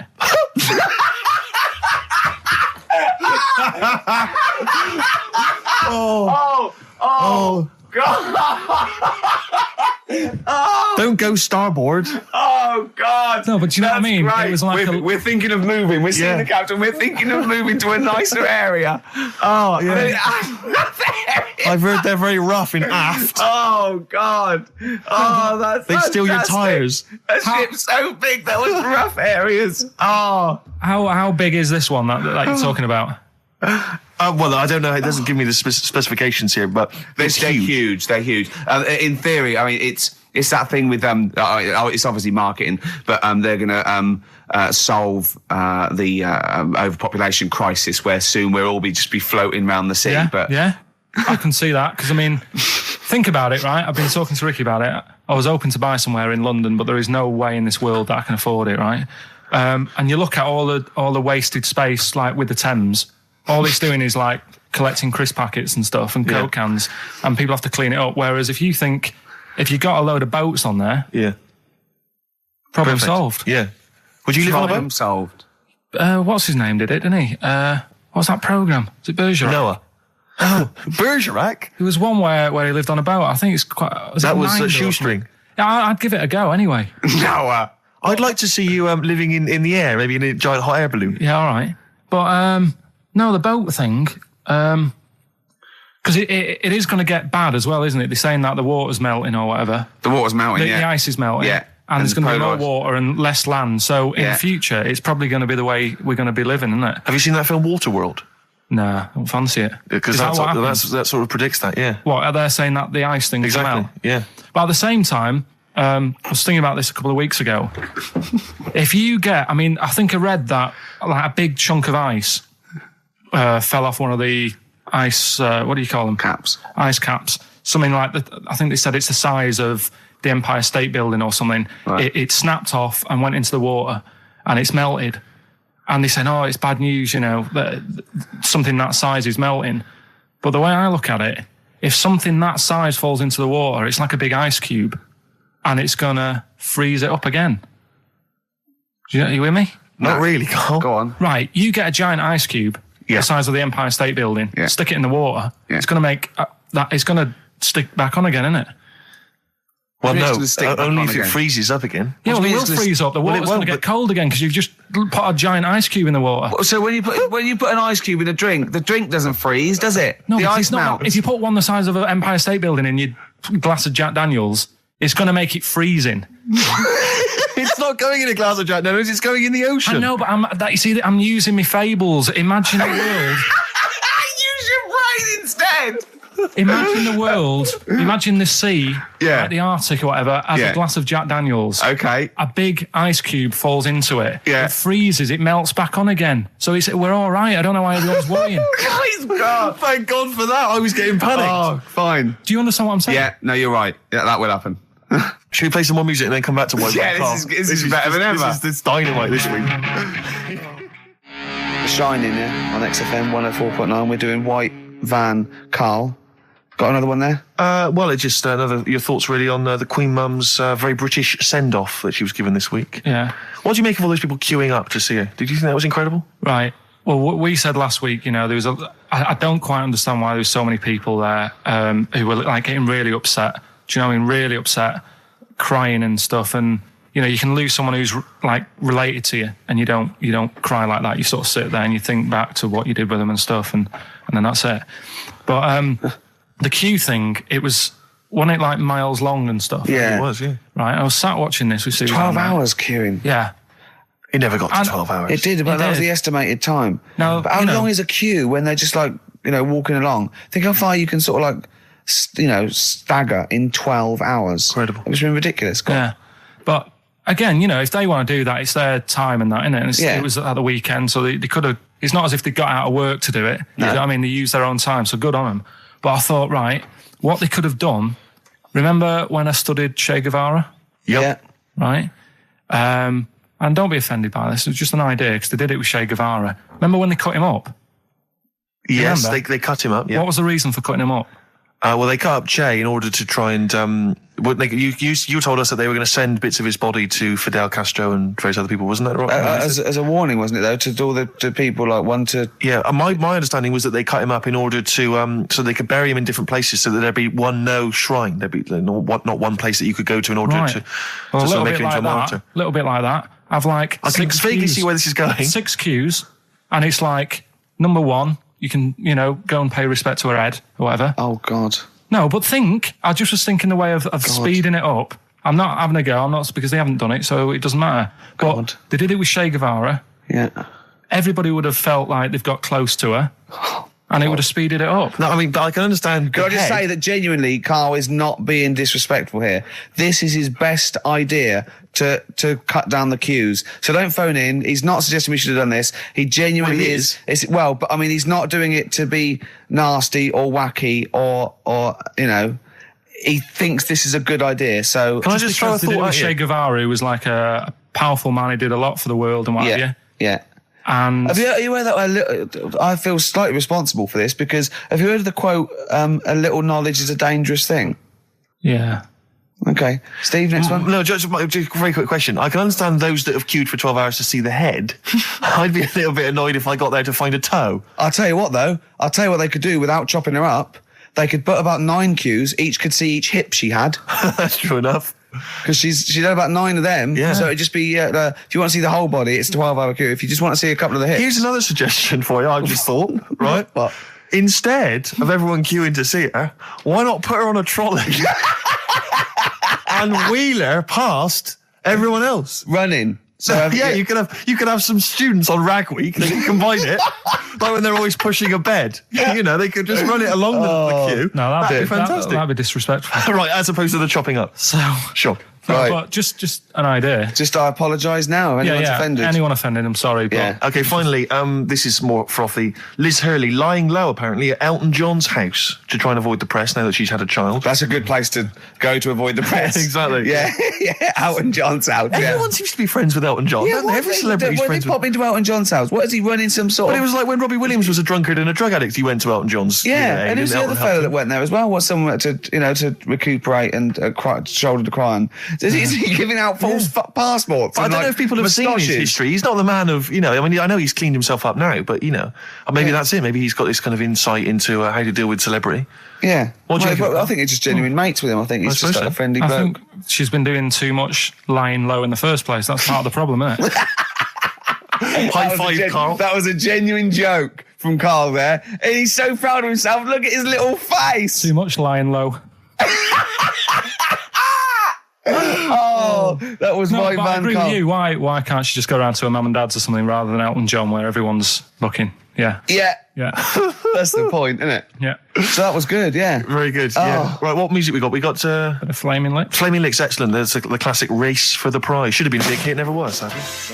No, okay, we just do White Van Carl then. This is your opinions. You can't be wrong on this, can you? There's no right or wrong answer here. Okay. Right. But so this is where we ask Carl his views on the big news stories of the week. Basically, we've stolen an idea from the Sun newspaper, and so this isn't cruel, this programme, is it? Oh, I don't think so. Picking on me. It's not, is it? It's weird because a few people have said, "Oh, you're picking on me." It depends how you look at things, doesn't it? Sure. Yeah, but you do like it. We could look at it like it's a laugh, so it's not a problem for us. We like you. You're our favourite. Yeah. I'm going to say thing in the world, but I don't mean that, in a derogatory way. No, I'm cool with it. Yeah? Yeah. Right. Okay. So your views, please, on the fact that attitudes are changing to the possible marriage of Charles and Camilla. Oh, what do you think of that? The roars at the moment, because the recent tragedies are apparently high in the polls, and people are coming around to the idea of Charles and Camilla getting hitched. What's your thought? Whatever, really. I mean, if they're happy with it. The thing that comes out of it most is it just goes to show, right, that there is someone for everyone. Just because, I mean, no disrespect to Camilla, I'm not a good-looking person either, but she isn't a stunner, and yet she's gone and picked up a royal. Right? Yeah. So I think it's good for things like that to happen, because it cheers you up. Do you know what I mean? Gives you a bit of hope. Thanks, Carl. So yeah, it's good. If they're happy, if anyone's happy, it's a good story, isn't it? Yeah. You know what I mean? Yeah. He's had a bit of bad luck, and now he's got someone else in his life. So while he's doing this, I'm just doing a list of questions to ask him what he thinks of things in the world. Okay. Is that all right? Yeah, no problem. No problem. Okay, what do you make of... Well, now listen, this may be a non-story, or it may be the biggest story that's about to break. Ulrika Jonsson and Sven-Goran Eriksson's affair. Are you familiar with this? It's over the papers today. Apparently, Ulrika and Sven are going out, although there appears to be no evidence for this. Yeah, I don't even give it time of day. Do you not? Right, well done. Doesn't affect me whatsoever, as long as he does his job well. Yep. And what's she doing at the moment? Presenting Dog Eat Dog, I think. Right, As long as she does her job well. As long as they both do their jobs well. Well, yeah, at the end of the day, Yeah. that's going on with a lot of people out in the world, isn't it? Do you know what I mean? Just because he's an England boss, as long as, you know, we win the games and that, he's doing his job. If she's, you know, gets a dog winning a prize or whatever. No. Okay. It's not worth it. Go on. Do you know what I mean? Yeah. So, Dog winning a prize. I haven't seen Dog Eat Dog. What's it Okay. about? It's all right. Right, No, go on. so that's it. Yeah, it doesn't matter. Okay, what about this then? Are you disappointed by the nation that a third of us are apparently unaware of St. George's Day? 23rd. Is St. George's Day the one with the snakes that we've talked about? No, that's... Are you one of that third, do you think? St. George is the patron saint of England who killed the dragon. Yeah, I mean, there's too many of these days, isn't there? That's the problem. If you make it a bit more special, like Christmas, so you buy presents and that for each other, then people will remember it. But there's so many of these days with Easter and Pancake Tuesday and all that. So it's not surprising. I think as time goes on, we'll find that a lot of these days will just disappear because, you know, people are busy. There'll be new ones, won't there? I don't know. People There'll are be that like busy. Gareth Gates Day in 50 years' time. It's just weird. I mean, I remember being a kid, right? Going out on a Sunday and shops would be shut because it was like, you know, the day of rest and all that. People don't care now. It's like, well, we can make some more money. We'll open the shops. Yeah. Do you know what I mean? It's Is that all a good or a about- bad thing, Carl? It's good because I remember I used to have to get up early to go and get some bread if we didn't have any in. Because the shop would only be open for a couple of hours in the morning. Yeah. Whereas now I'd be able to... Yeah, I lie remember in. that. I remember that. Shops out. And you couldn't get aspirin and stuff, Exactly. certain things. A nightmare Yeah. on a Sunday afternoon. Yeah. So- that's right, yeah. And pubs didn't open till 12. Do you remember space operas? Yeah. Yeah, shut up. Can I ask you something? Go on. Okay, I've got a little list of things. What do you think of, like, those pug dogs that are bred and they can hardly breathe? Evil. Yeah. What do you think of, gays? They're alright. Do you know what I mean? Just like straight people, you get bad ones, you get good ones. Exactly. Right? We've learned a lesson today, haven't we? Absolutely. Let's play a record. Yeah? What do you fancy? A bit of Radiohead? Yeah. You don't mind, though, if people think we're gay, for instance, when we go to the BAFTAs No, tomorrow? that's terrible. I don't want that happening. Why? Hey? Why? Because I'm not. That'd be a lie. I don't like lying. If I was, I'd say I was gay, Yeah. but I'm not. We'll say you were, just pretend. We won't get in otherwise. No. Just a little kiss and a cuddle. Say I'm a bit gay. No. I'm not gay. Right. White Van Carl. White Van Carl. Yeah, this is where we steal the White Van Man column from The Sun and basically fire those questions at Carl, getting his opinions on the week's news. Okay, Carl, let me see. Okay, what do you make of this? The average woman, apparently, takes 27 minutes to get ready to go out. Did you know that? Is it?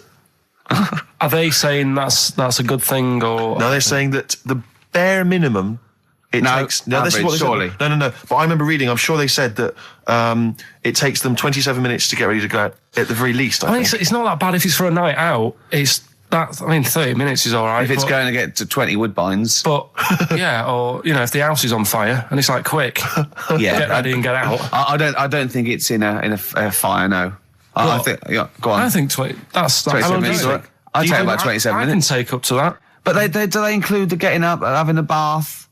All Doesn't that? give me any more details. No? 27 Well, minutes. that's difficult to go by. Difficult to go on that one, isn't it? How long does Suzanne take to go out of the house? Depends, like I say, if we're just nipping out shopping, The old flip-flops and trackies on? yeah. But if you're going out for the night, it takes a bit longer, doesn't it? Yeah. Yeah, you got wire in the trackies. yeah. Come on. Okay, no, really don't know what the ins and outs of this story are. Is Sven-Goran Eriksson sticking with Nancy rather than Ulrika? Well, it's his wife and not his girlfriend. Yeah, I don't know if this story's true. No one seems to have offered any evidence for it. Anyway, move Everyone on. remained silent. It's rubbish. And, okay, what do you make of this? David Beckham apparently was driving despite having an injured foot and just further threatening his World Cup chances. And obviously you're a big football fan. Well, I'm not that big. I like the odd game. Sure. Would that hurt him? Would that hurt his foot? It can be good. Is it in can't a plaster? It's not Well, in a big cast, sure is it's it? better to drive than it is to walk on it. Good point. Fair enough, yeah. Go on. Can't argue with Can't that. get the bus, can he? Okay, and what do you make of this fascist leader who's having a lot of success in the French presidential elections? What's he doing? Have you not come across this story? No. Right, this is one of the big political So stories. he's got a far right that got nearly 20%. He's a in one far-right fascist leader and he's having considerable success in the French elections. I don't think we should be asking Carl questions like this. Not a something lot- you've got to I'm getting scared. There's all sorts of bad stuff going on in the world that we don't know about. Yeah. But we know about this.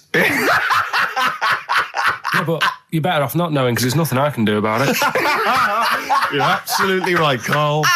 Fair enough. I can't argue with that. Oh, God, man that's alive. fantastic. That is brilliant. White van, Carl. Yeah, White Van Carl. I mean, for those that don't know, we do this. We once ask a week. Carl the questions that the Sun asked someone else. That's right. The Sun every day asks some, average Joe his views on the week's big stories. Carl, let me ask you now. What do you make of Prince Harry smoking openly at a polo club? Are you aware of this story? No. Was it? Go on. Prince Harry, you know that he's one of the royals. Yeah. And he was seen smoking openly, a fag, a cigarette, a polo. Third in line to the throne. Something like that, yeah. Imagine that. Someone smoking a cigarette was third in line to the throne. A cigarette, Carl. Is it a non-smoking polo club?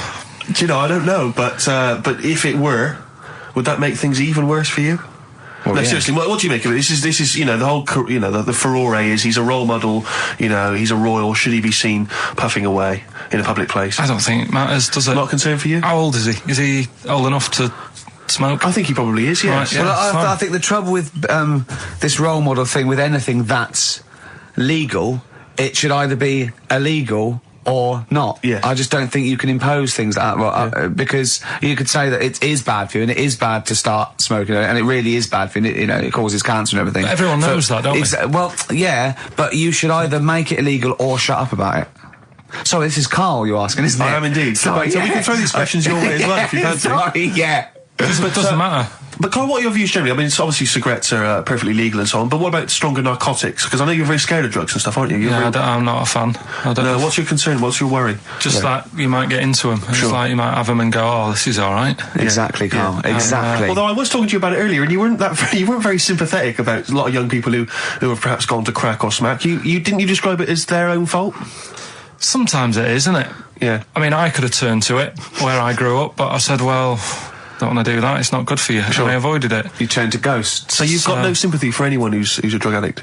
It's their own fault, is your... It depends, doesn't it? Sure. Do you know what I mean? You can be an addict if, I don't know, something... I'm trying to think of a nice way that Well, you most might people end up... start on stuff like that because something really traumatic's happened to them. Very few people go out for a laugh one night and go, let's all try it. Sure. So, but... Yeah. Just say no, I suppose, is the Just say attitude no. in the end. Listen to the cast of Grange Hill. Now, this will scare you. Now, Carl, you will be a little bit unnerved about this. Have you seen the film Jurassic Park? Yeah. You know what happened there? Well, according to the Sun here, it says scientists are planning to clone mammoths for a theme park. Look at his face. Look at that. He looks like a dog caught in the headlights of a car. He's terrified. I love Carl. He sprung to attention Carl. there. Is that the best news you could have? Man moths.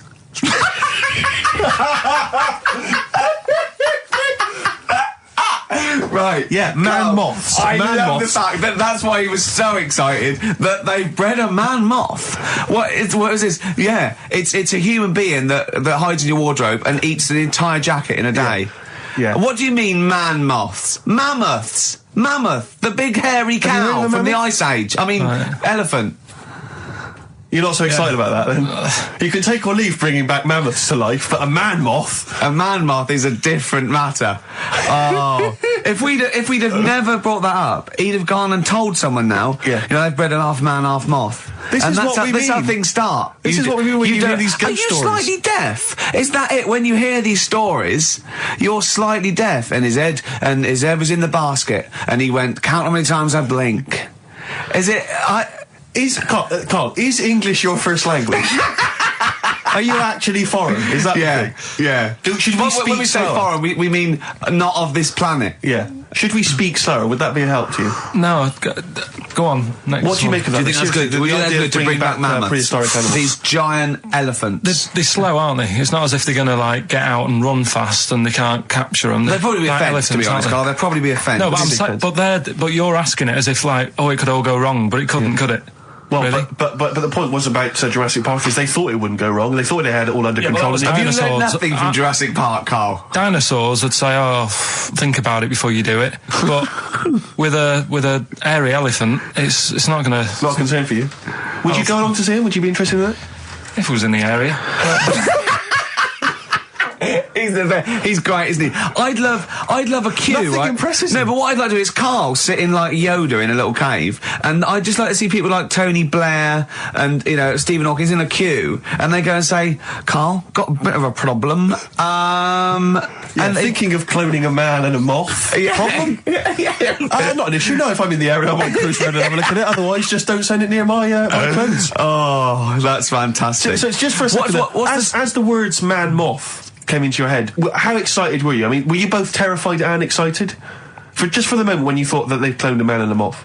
I pictured... what kind of face did he have? Did he have the moth's head, or was it a man's head? Just a little head, little man head. Right, what was his face? What did it look like? He just was like a bit shocked. Perplexed, yeah. So it was like he'd been grafted onto the body of a moth without his consent. And when he was asleep, he'd woken up. He just went in to have a goiter removed, and they said, "We've replaced your goiter with the body of a giant moth." Yeah, is that all right, Mr. Jenkins? So he had the head of a little. Was it a little boy or a man? Little man. Right. Okay. And he's just bumping into a lamp. He's just bumping into a lamp. Carl, if you went into hospital and they'd done something, what's the worst thing they could do, right? What would you rather have done, right? You wake up and you've got lobster claws for hands. Right. You wake up and you've got duck's feet. Or you wake up and you've got one horn coming out of your head. The worst thing? Yeah. Probably the horn coming out of my head. Why? Get in the way. That'd be useful, wouldn't it, in fights and stuff? And for like parties, people would play Well, I quoits. suppose the lobster claws would also be quite handy there. Definitely. That's all right. So have you got a competition that you can regale us with, Claire? Because obviously Carl provides a lot on this show. Hold on. We could do White Van Claire. White Van Claire? Yeah. Are you familiar with this? We ask you questions, topical questions, just getting your opinion really on the week's news. Okay, yeah. It's on the spot. If you look forward to that. But you know I'm a little bit, A little bit simple? That's fine. Just a little bit, What? I always sit on the fence. Oh, right. Well, don't sit on the fence. You see, the worst thing there was she was saying I'm a little bit like, liberal or undecided. You went simple. Yeah. You assumed. I didn't know. I thought I'm a little bit, coked up? I don't know. Who knows? It's Sturgis. Anything could be possible. But the other thing is with Carl, we didn't know how good value Carl was until we asked him sort of intelligent questions. True enough, yeah. Because he looks quite intelligent, Well, this is it. I mean, so the thing with you, Claire, is I don't think we've probed you enough. We don't know what, your views are on a lot of things. You haven't probed me enough, actually, But we don't know what your Steve, views are, This is what I'm saying. We don't know where you stand. I mean, don't sit on the fence. This is the new Claire Sturgis. Okay. Yeah. Okay. All right, we're going to delve dynamic. deep, find a personality in there, Claire. Let's go back to the old days. How about a bit of the Smiths? That was beautiful, Rick. Listen, we haven't done it for a while. White Van Man. I thought there's some interesting questions raised today, and I think it might be nice to throw them Carl's I think we direction. set Carl up again in the last hour as a person that people want to know his opinions on the world. If you're not familiar with it, on Saturdays the Sun newspaper asks a typical white van driver questions his opinions on the week's news, and we thought we'd throw these in the direction of Carl. And then what do you make of this teenage thug, Carl, Mickey Carroll, who spent 4 months in jail and he's won 9.7 million on the lottery? Is that justice? When you think of all the good people that are going hungry? And there's a lad there and he's won. Did he buy the ticket before he went in? No, I think he bought it once he'd come out. So he's done his time. He's done his time. Fair enough then. He's been punished. Yeah. Right? He's bought a ticket. He's had a lot of bad luck. Mm-hmm. Now he's having a bit of good luck. Right, next one. Are you concerned that now he's got all that money he could turn into like a sort of mastermind villain? Like a James Bond style villain? He's got a criminal streak, we know that. Is that a concern for you? I mean, imagine that he could build some kind of underwater fortress. We don't, with my lawyer's hat on, we don't know that. Yeah, well. Well, he'd have to prove that he didn't have a criminal streak. I'd say you've been in jail for 4 months. Yeah. Sometimes people are bad because they haven't got any money, so he might be an angel of gold now. Or whatever it is. 1 in 5 children aged between 11 and 16 go on booze binge sessions at least once a week. That's terrifying news, isn't it? Kids, they know too much now. Yeah. You despair. I know, right? Yeah. Listen to this one, right? Go on. My dad had me niece in the car, right, running her to school one day, and she was in the back of the car with a mate, and they were chatting away about stuff like kids do.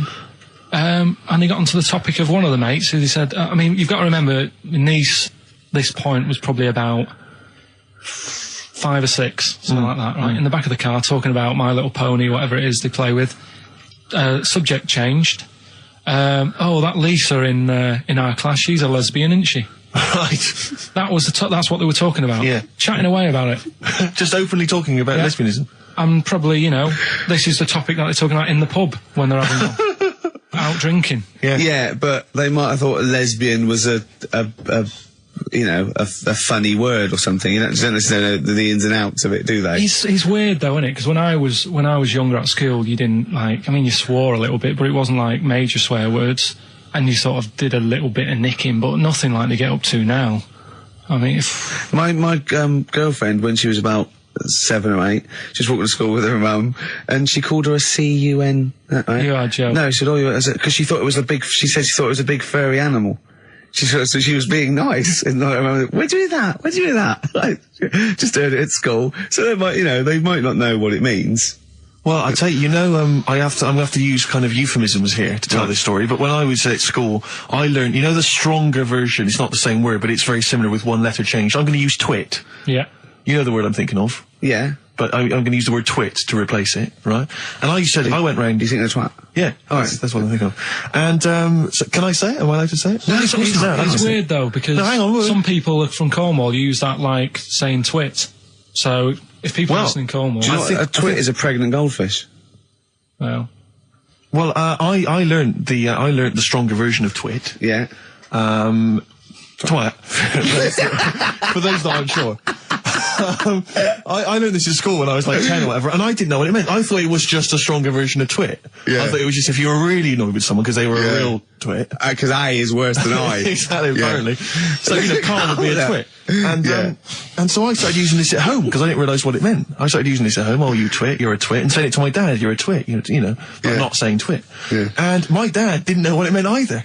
That's great. I couldn't believe. So he started using it as well, right? So then we'd be driving in the car. He'd be saying to my mum, "You stupid twit." Say this one, "You don't pull over. You're going to bum it, you twat." And saying this. Then I learned at school from Mark Johnson what it really meant. Yeah. Stopped using it, obviously finding out it was quite an offensive word. Yeah. I didn't want to bring it up to my dad. I didn't want to sit my dad down and say, "Dad, you know that word we've been saying? Yeah. You know what it means?" So now, to this day, I've never brought it up with him. So we'll be driving, I go home for Christmas, we'll be driving around, he'll be calling my mum that word. Left, right and centre. I think she knows. I think she's just embarrassed. Or she's just upset and she knows what it means. She goes, "Why does he keep calling me this terrible word?" But he's the only one, I think, in our family who doesn't know what it means. No one's got the guts to say. I don't know whether I should tell him this Christmas. Oh, what a twat. I know. It's a long time since we've had any White Van Carl. For those that don't remember this particular hot feature, we basically ask Carl some of the questions that are asked of a white van driver in the sun. They always have this on Saturday afternoons. Anyway, here's the first one. They're not fascinating, Carl, but I'm just interested on your take, really. Yeah. What do you make of Cilla Black quitting Blind Date after her husband sent a message from beyond the grave? Are you familiar with this story? I didn't know that. What's that? She went to see a medium, and supposedly her husband passed on information through the medium, which was incredibly vague, but persuaded her to quit live on air. Well, it's about time, isn't it? If even dead people are saying, enough's enough. But I'll tell you what, though, talking about ghosts and that, do you know how I'm into them? Yeah. Right? How weird do you think this is, right? Well, it's not true. Before you say it, play a record. No, go on. Go on. Right, it's this woman. I don't even know if it's ghost, really. It's just a bit weird. Sure. Yeah, sure. There's this woman, and she's not a woman, she's a kid. Sure. Okay. Sure. She's walking down, like, a street in her area. It's a nice day and everything. Everything's normal. She's walking down, and a woman comes up, cycling past, right? The woman on the bike looks at the kid, absolutely terrified, right? Got a really scary face on her. Yeah. The kid's thinking, why is she doing that? Yeah. Right? So anyway, she thinks nothing of it, goes, I think she was playing in the park or whatever, goes and has a nice day. About 15 years later... Oh, right, yeah. She's, I don't know, I think she was going to work, right, on a bike. She was riding her own bike? Riding her own bike, cycling down the road. Oh, yeah. Looks at the kid. That's the thing that happened, like, 15, 20 years ago. Right. It's her on the bike looking at her as a kid. Right. Not another child. No. So it's her. She's seen herself. What, Carl? I mean, don't know where to start. Firstly, where's this information come from? But I mean, why do you ever? I mean, I don't know what part of that you think can be true. I mean, honest. I'm speechless. I don't know what to say. What are you talking about? Bit weird, though, isn't it? But it's not true. It didn't happen. Nothing happened like that. She said it did. Well, then she's wrong. She said she saw herself. She saw herself as a kid, didn't she? Did she carry on riding and as an adult when she was a kid. Did she stop and talk to herself, or did she ride on by and think, that's a bit weird, there's me as an 8-year-old. I won't stop, I'll be late for work. Yeah, if I'm late again, the boss said he'd be in trouble. Yeah. Oh. Well, And where is this information? Did it happen to someone you know? No. You overheard it on the bus? No, it was in the 14 Times. Oh, right. Well, okay. that's the answer. Good. We've Okay. got to the bottom of that. Right, good. Brilliant. Now, what do you make of David Blunkett accusing gangster rappers of making kids believe guns are cool? It's a hot topic there, Carl, and I imagine you've got some strong opinions. He's saying what? He is saying, basically, that all this rap music is advocating gun use and violence against people, and he's very worried about it. Nah. Okay. All right. What's the next one? Have you thought about going into politics? Because gotta go. I'll tell you this, they wouldn't be able to argue with you, really, in the Houses of Parliament. They'd have where would they start? Yeah. My learned fellow is an idiot. No, but violence has always been about, isn't it? Like cowboys and Indians, they didn't have PlayStations and Tupac then, and there was still violence. What do you mean?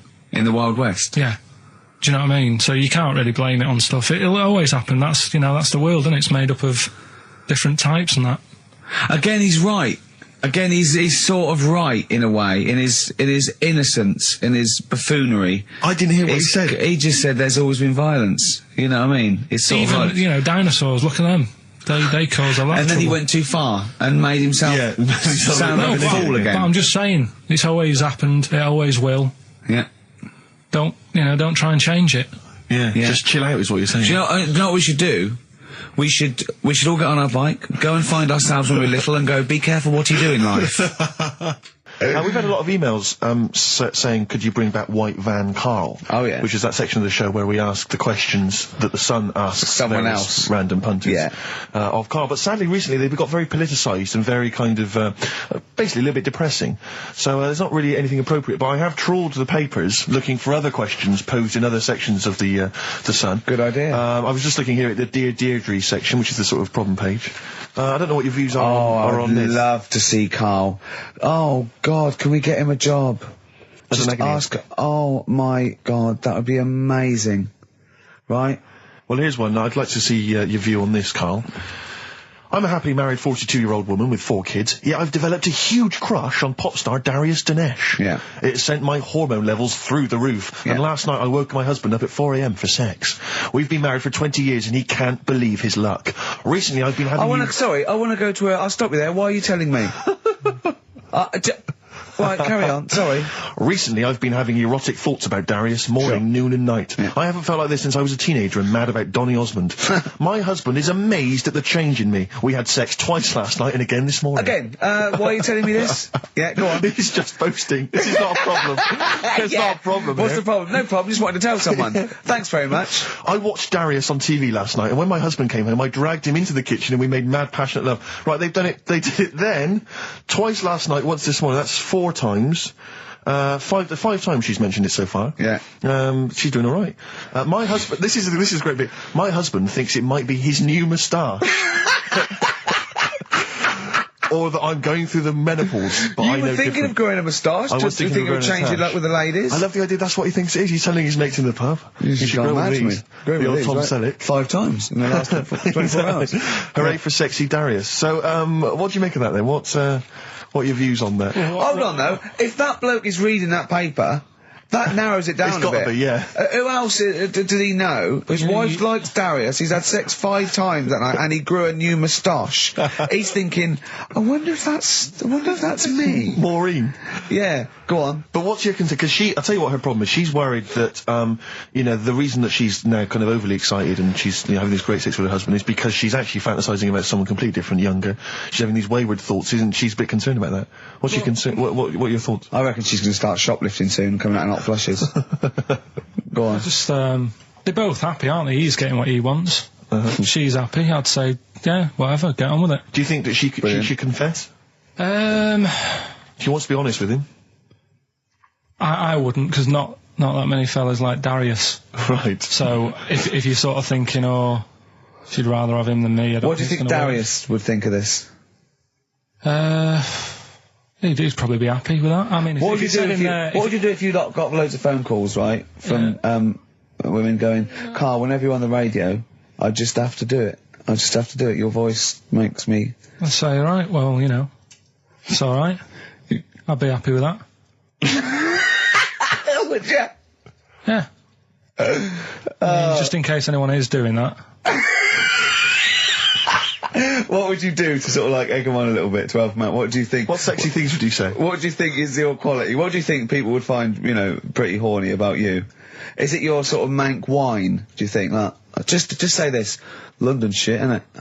I think say that, but, you know, London, it's not that good, is it? Like I think you've done it there. So that's say something quite sort of sexy though. Say something like, you know, well, I love to love you. Say something sexy. Say that. No, say something sexy. If Suze answers to me, you know, do you love me? I go, yeah, you're all right.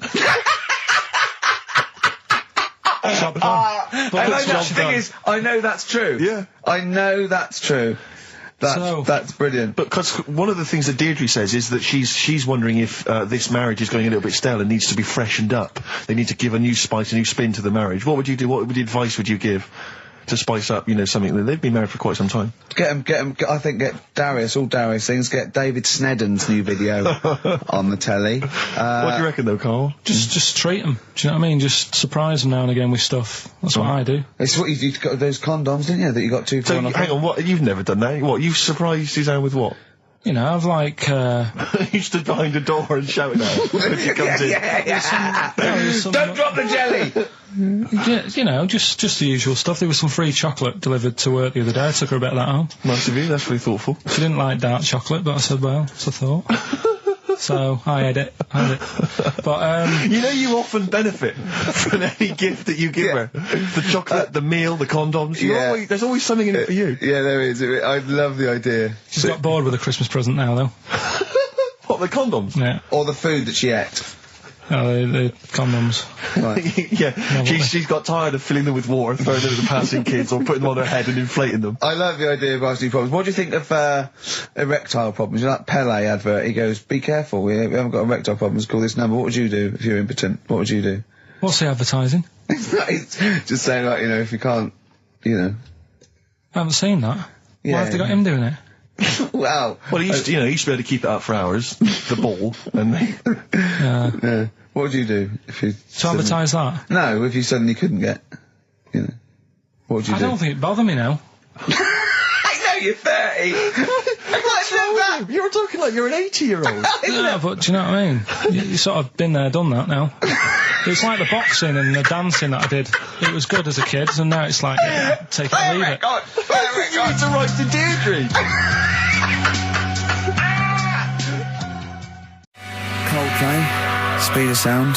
Steve, I know you like an insight to my musical taste, but that's my favourite Coldplay track of all time. I just thought I'd just throw that in. Not a fan of clocks? No, I think I've overplayed Parachutes a little bit, and but that's my favourite one. Like it. I'm afraid to say I'm a bit of a Philistine when it comes to Coldplay. That sounds the same as all the other ones. I'm sorry to say. Oh, you'll have to meet these boys one day. Yeah, well, I'll tell them to their face. I don't care. A little bit rock and roll. I don't care. Well, I'm Ricky Gervais. That little funny little Wurzel type voice over there is Stephen Merchant, and with us our producer Karl Pilkington. All right. All right. Whenever we say producer, of course, that is in inverted commas. Yeah. Done with the fingers. Well, he didn't have it. I wanted to play some off my iPod today to record it because they didn't have it here. It's a great track called Anthony and the Johnsons. He didn't even have the lead. He went, right, it's difficult. And he went, is it any good? I went, yeah, it's really good. He went, well, why haven't we got it here already then? That's the paradigm, is it? If XFM hasn't got it, it's no good. Four Non-Blondes doing well, is it? That's still in the cupboard, is it? Unbelievable. We're a little bit annoyed today, aren't we, actually? I'm really annoyed. Yeah. All that stuff we did last week, Landau, I sent us some sparkling wine, and we thought, right, we're Well, you shamelessly plugged it. Yeah. How many times you mentioned it? I About must have 20 mentioned it about times? 20 times. Well, the finale was hitting Karl on the head with a cork. That's on the website, by the way. Okay. RickyGervais.com. Go there and see Karl being hit in the head with a cork, right? Yeah. We said, look, send us free stuff, we'll talk about it. Nothing. The cupboard I mean, literally is nothing. empty. The cupboard is bare. No one has thought, I tell you what, there's those guys from The Office. Yeah. I mean, let's be honest, Rick, we are taste makers. We're Yeah. opinion formers, you and Yeah. I. Yeah. And you'd have thought if anyone was going to send us some free stuff, yeah. you know, it makes me Unbelievable. fume. And do you know what it is? It's because people, PR people and that, they've realised no one's listening. But not only are we going against all our principles and losing our dignity just for some free stuff. And integrity. And integrity, yeah. We're going against XFM policy because obviously they would have got thousands of pounds for Landauer to be mentioned last come week, on, Rick. 20 times. No, it wouldn't. It's 40 It's quid, isn't it? XFM, Rick. It's 40 quid Yeah. for 40 quid for a 9-minute advert. Exactly. So advertise your quality stuff here. Yeah. Jeff's Garage, cheaper than some other garages. Anyway, actually, if Did there we is play a an advert once for a tattoo parlour? Yes! Do you remember that? I'm sure we played an advert for a tattoo parlour. What tattoo parlour can afford to advertise on a radio station? Unless it's a tin pot one like this. Oh, God. Oh, I've got some good music today, though, Steve. Oh, really? I hope so. I'll be the judge of that. Go on, Yeah, what have you got? well, AC/DC. Oh. Have you got a bit of bare skin? You need colouring in? Come along to Ron's bike shop and tattoo parlour. He'll write Mum on your hand and give your Harley a tune-up while you wait. I can't believe no one wants to advertise with us. And that only costs, what, 20 quid? Yeah. And they play that I mean, endlessly. I turned down millions of pounds to do adverts because I think it's beneath me. And I thought last week I'll give it a little bit back. I'll excite all these people who want to get it. Nothing. All I'm thinking is, Steve, either our cachet's gone down, no one wants us anymore, right? Which is impossible, surely. I would have thought so. Or we're on a tin pot station that no one listens to. Now, Ding! Correct answer. Correct answer. Unbelievable. I'm having to hold on the pop shield of this mic because it keeps falling off. It's embarrassing. This It's whole room is awful. embarrassing. I mean, oh, God. Well, Karl, what are your thoughts? Why have you stuck it out here? Nothing better coming in, I thought. Well, I'll tell you why, because you're always on holiday. You don't do a lot. You get paid, well, doesn't he, really? He's a moany. He doesn't try and get on at all. He doesn't deal with people. He moans about everything. And, so he's... I'm alright, I've got my own little room and that. Yeah. Like a cage. It is like a cage, isn't it? And he can shut the door. If people walk past, he goes, shut the door. He doesn't want them looking in. He's like a miserable old chimp. We noticed today how much he's simian, isn't It's he? very strange, actually. We maybe should try and get a picture on the website because Karl's arms are particularly chimp-like. It's very, very strange. Because he's got that he's got long downy hair. It's And not the like... long extended knuckles. Yeah, and his totally round face that sort of the chin goes back and the dome of his cranium. I think, quite seriously, I know we sort of share about 98.5% of our genetic material with bonobos and chimpanzees, but I think he's got a little bit more. Yeah. I honestly think he's a little bit of a throwback. Just his line, they just kept to this sort of really the ugliest one in the cave and the tree, and he really didn't. He didn't come out of it. I'm not saying you are, I don't think you are. Yeah, you're chimp-like. No, it does annoy me. My hair annoys me on my body and that. Because I've got like hair on my little toes and that. Have you? And on the legs. Would you see your little toes? Can you pick things up with them? No, that's right. Okay. Well, that's the finale of this week's show. We're going to see if he can play a record and put the fader up From a tyre, while swinging in on a tyre. just using his hairy toes. Yeah. I've sort of got hair all the way, but then it just runs out where it should be. On the I top of your know. head. Top of your Yeah. head. It's And just- is this part of the reason why you're always uncomfortable about, being nude or around naked people?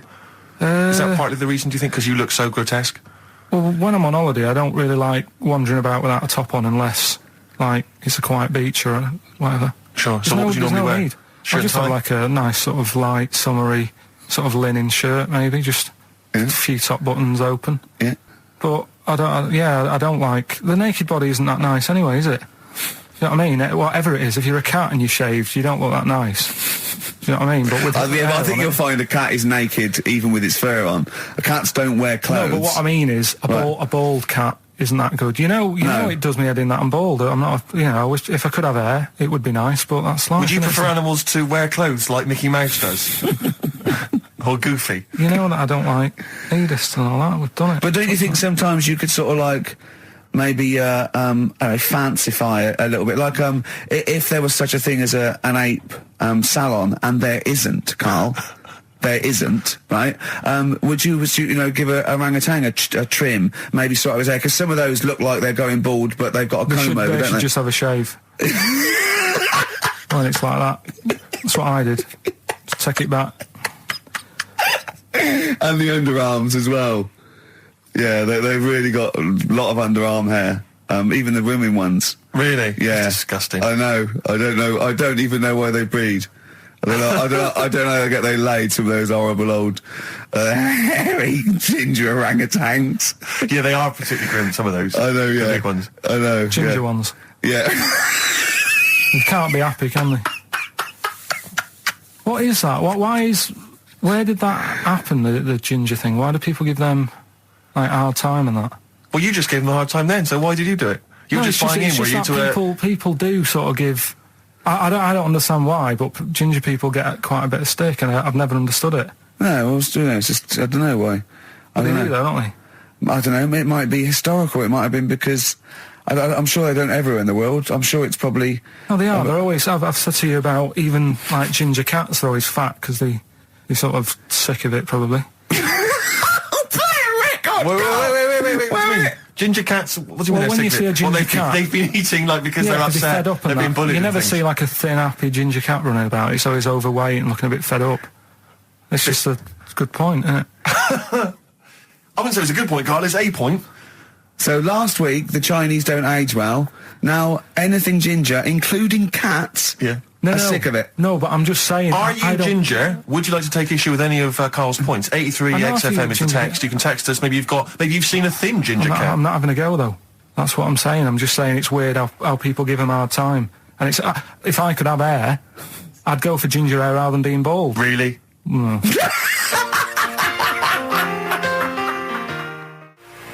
Landed from Ben Folds on XFM 104.9, Ricky Gervais, Steve Merchant, Karl Pilkington. Had a fax.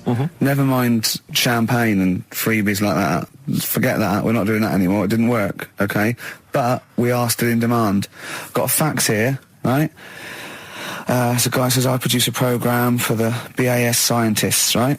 Wintering in Antarctica. Now, what this bloke is saying is, there are scientists, right, researching in Antarctica, and they're already locked away and sort of like out of touch because they can't get to them, right?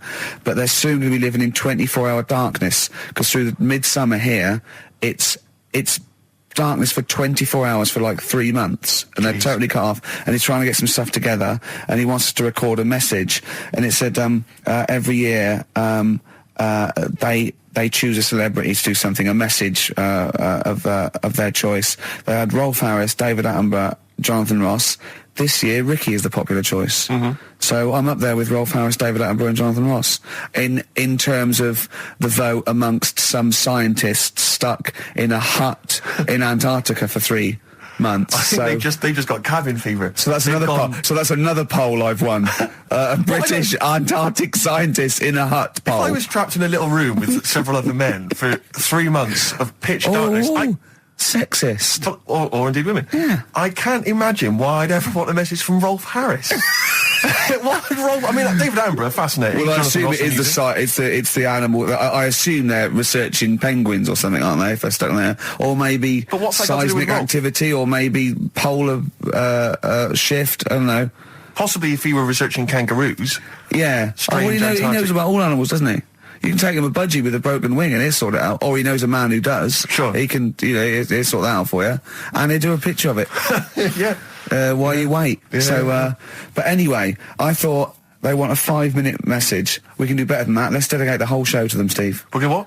Dedicate the whole show to them. What, was it trouble with my diction? A little bit. I'm just thinking again, we've got to slow down because these guys are there, they're working, they're busy. They're used to speaking eloquent English. Exactly. They were used to talking to intelligent, educated people. Yeah. So Karl should be something of a surprise to them. I imagine they'll just flood back early and come back to study him. So this is this show is dedicated to all you I know nothing about them. I don't know how many there are. I know they're just as I say, in a hut somewhere, presumably with a laptop, drinking hot chocolate out of steel mugs with... Just looking up porn. Well, they're not on the internet, are they? Oh, are they not? Well, no, there's no phone line. Well, how do they charge up the laptop when it runs out? Well, they've probably got generators. They must have other stuff. They got a telly and that, haven't they? Of course they haven't. No, for DVDs and things. Well, they could probably have a DVD player that would run off a generator and stuff, so they can play. I don't know what we're giving this on CD or something, but and what are they? How can that enhance your life though? That you like 2 months has gone, you've sat there, you're chewing Kendall mint cake and just looking around at white walls, right, thinking that the Thing's going to come in any minute and put you out of your misery, right? And you go, all right, lads, it's here. What? A 5-minute message from Ricky Gervais. Yeah. Who? The fella from The Office? Oh, yeah. Go on. I mean, so I don't know how I can enhance. I mean, I go mental. One of them's going, I voted for Ricky Martin. What? Yeah. But I don't understand what they're researching. You say penguins, but that's just a hypothesis. Well, I'm assuming that because it's Antarctica, where the penguins live. Is there anything else there? What else is going on? There's presumably climate differences and... Well, yeah, because it's a landmass, isn't it? Arctic's just on ice, and Antarctica is actually a continent. It's a landmass, so there's stuff there. But presumably not in the winter. I imagine it's like 10 foot of snow, and really not a lot happening. Sure. I don't know what they're researching. It could be astronomy, as I say. It could be some sort of seismic thing. It could be just testing polar melting. It could be penguins. I've no idea.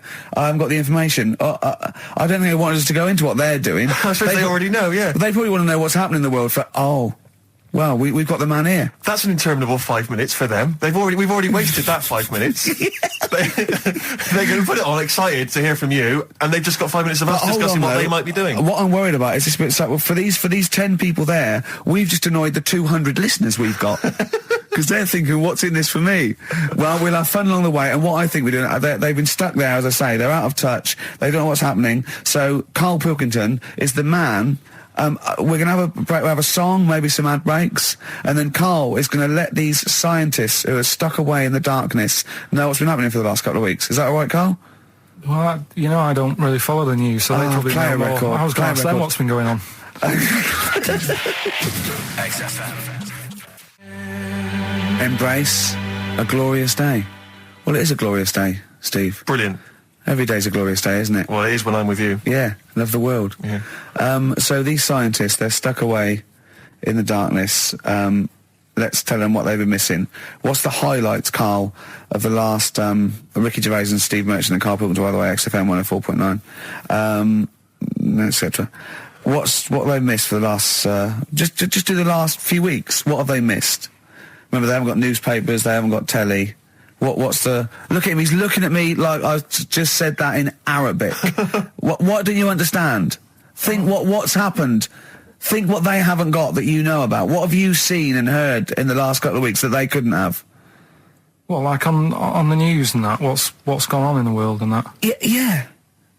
Well, or just things you've done personally. I think that'll be of less interest. Yeah. Pope's dead. Okay. I like it. I imagine that. Imagine if that was them breaking it to them. Yeah. Like they're listening and you go, what's happened? The Pope's dead. Well, don't say it like that. Break it to us gently, Karl. Well, I think that's better than how they do it on the news normally, though, isn't it? They make a big deal out of it, and you panic a bit when it's breaking news and you think, oh, there's a war on. Yeah. And you go, Pope's dead, and you go, well... So you've just used that short, sharp tactic. I said it softly, though, didn't I? I just said it softly, didn't I? Pope's dead. When you know all that coverage of the Pope with like those millions of people that had gathered in Rome and stuff, I was thinking about, you remember we talked about the Queen Mother, and they were queuing up to see the Pope. Yeah, like 4 hours to get a glimpse. And once again, I couldn't help but feel if they popped him on some kind of like dessert trolley and just wheeled him past everyone else, they could have got that done in about 3/4 of an hour.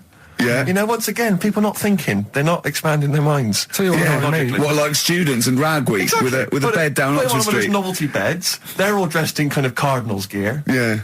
Just, trundling them off and down the... Yes. But it's the way they also said they've now got a new Pope. He's hardly new, is he? Why didn't they learn from the last one? Sure. Keep taking on old people. Yeah. My dad couldn't even get a gig in B&Q.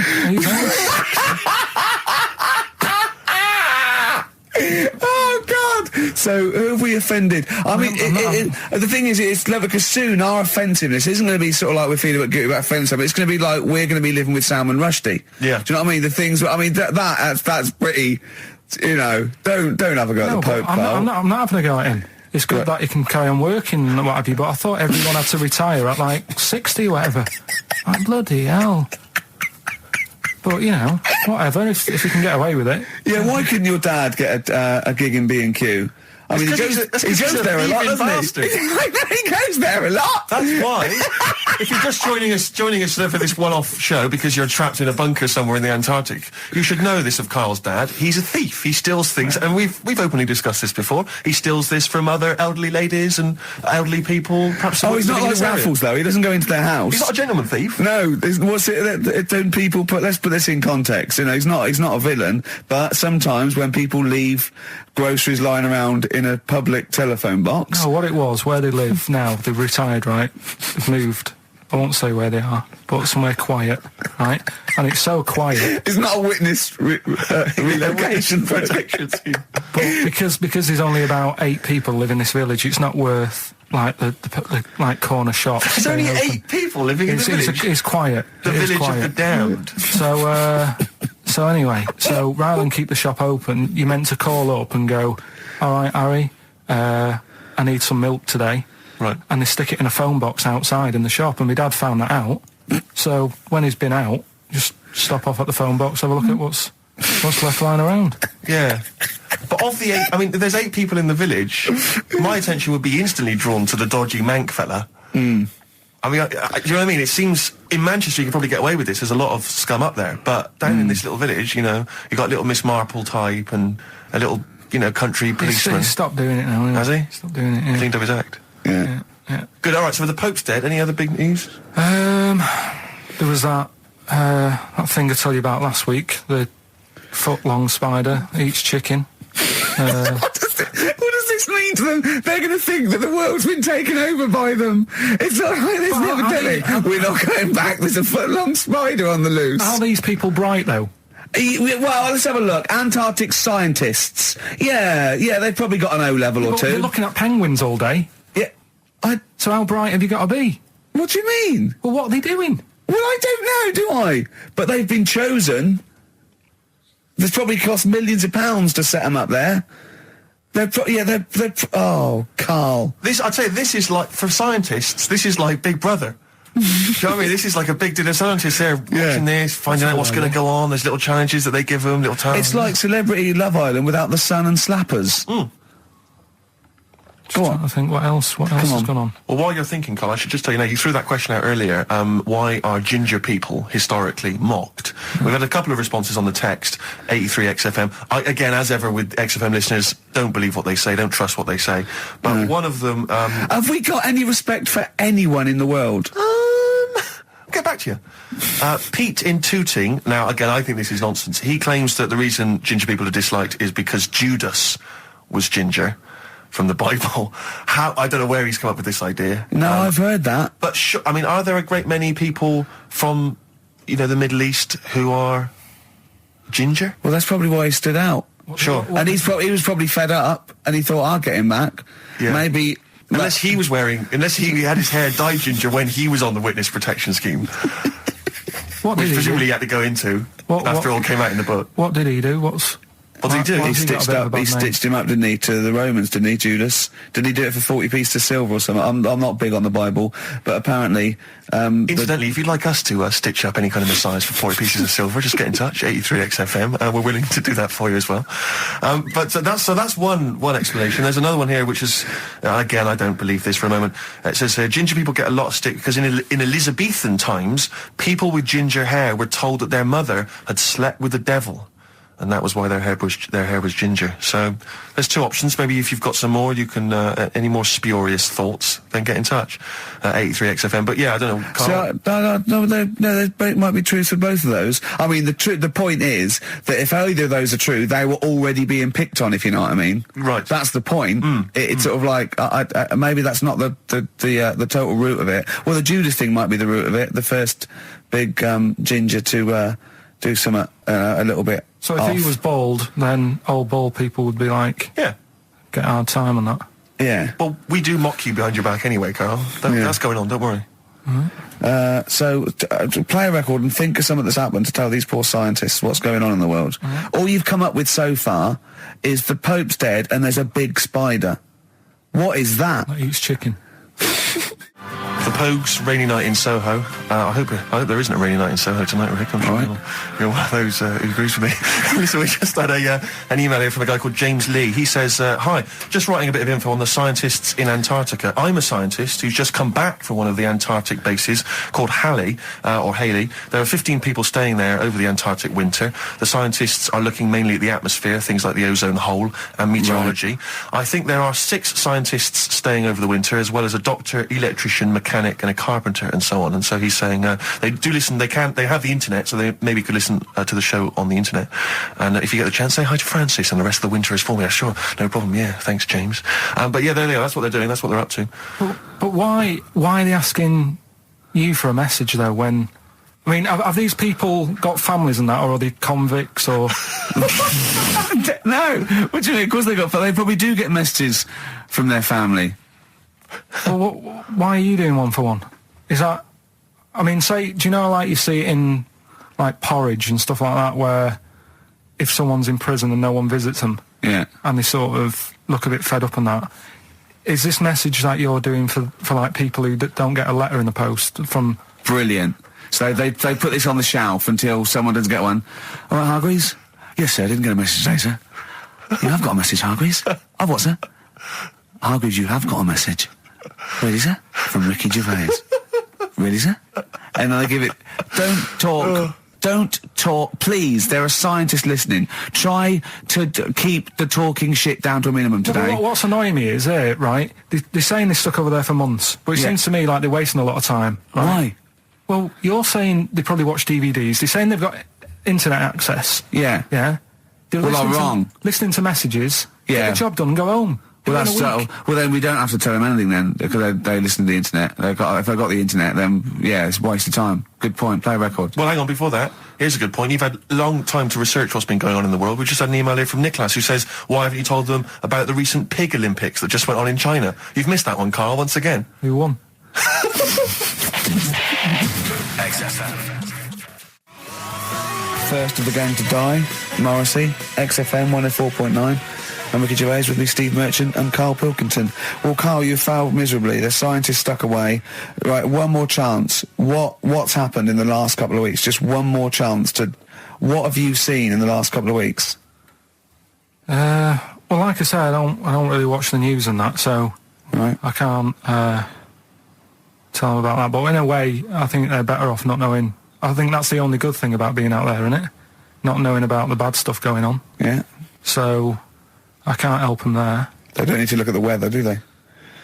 No, not enough. No.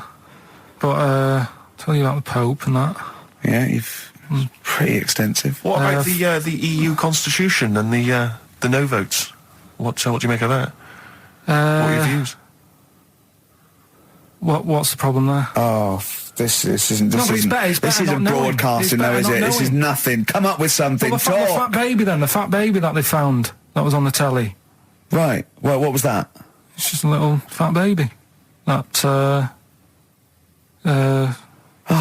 don't know what it is. Just a little fat kid and that. What? Tell what? It was on the telly. And but what was on the telly? You just said fat baby, fat baby, fat baby, fat baby on telly, fat baby on telly. You're meant to be telling them what's happened in the world. Tell me about the fat baby on telly.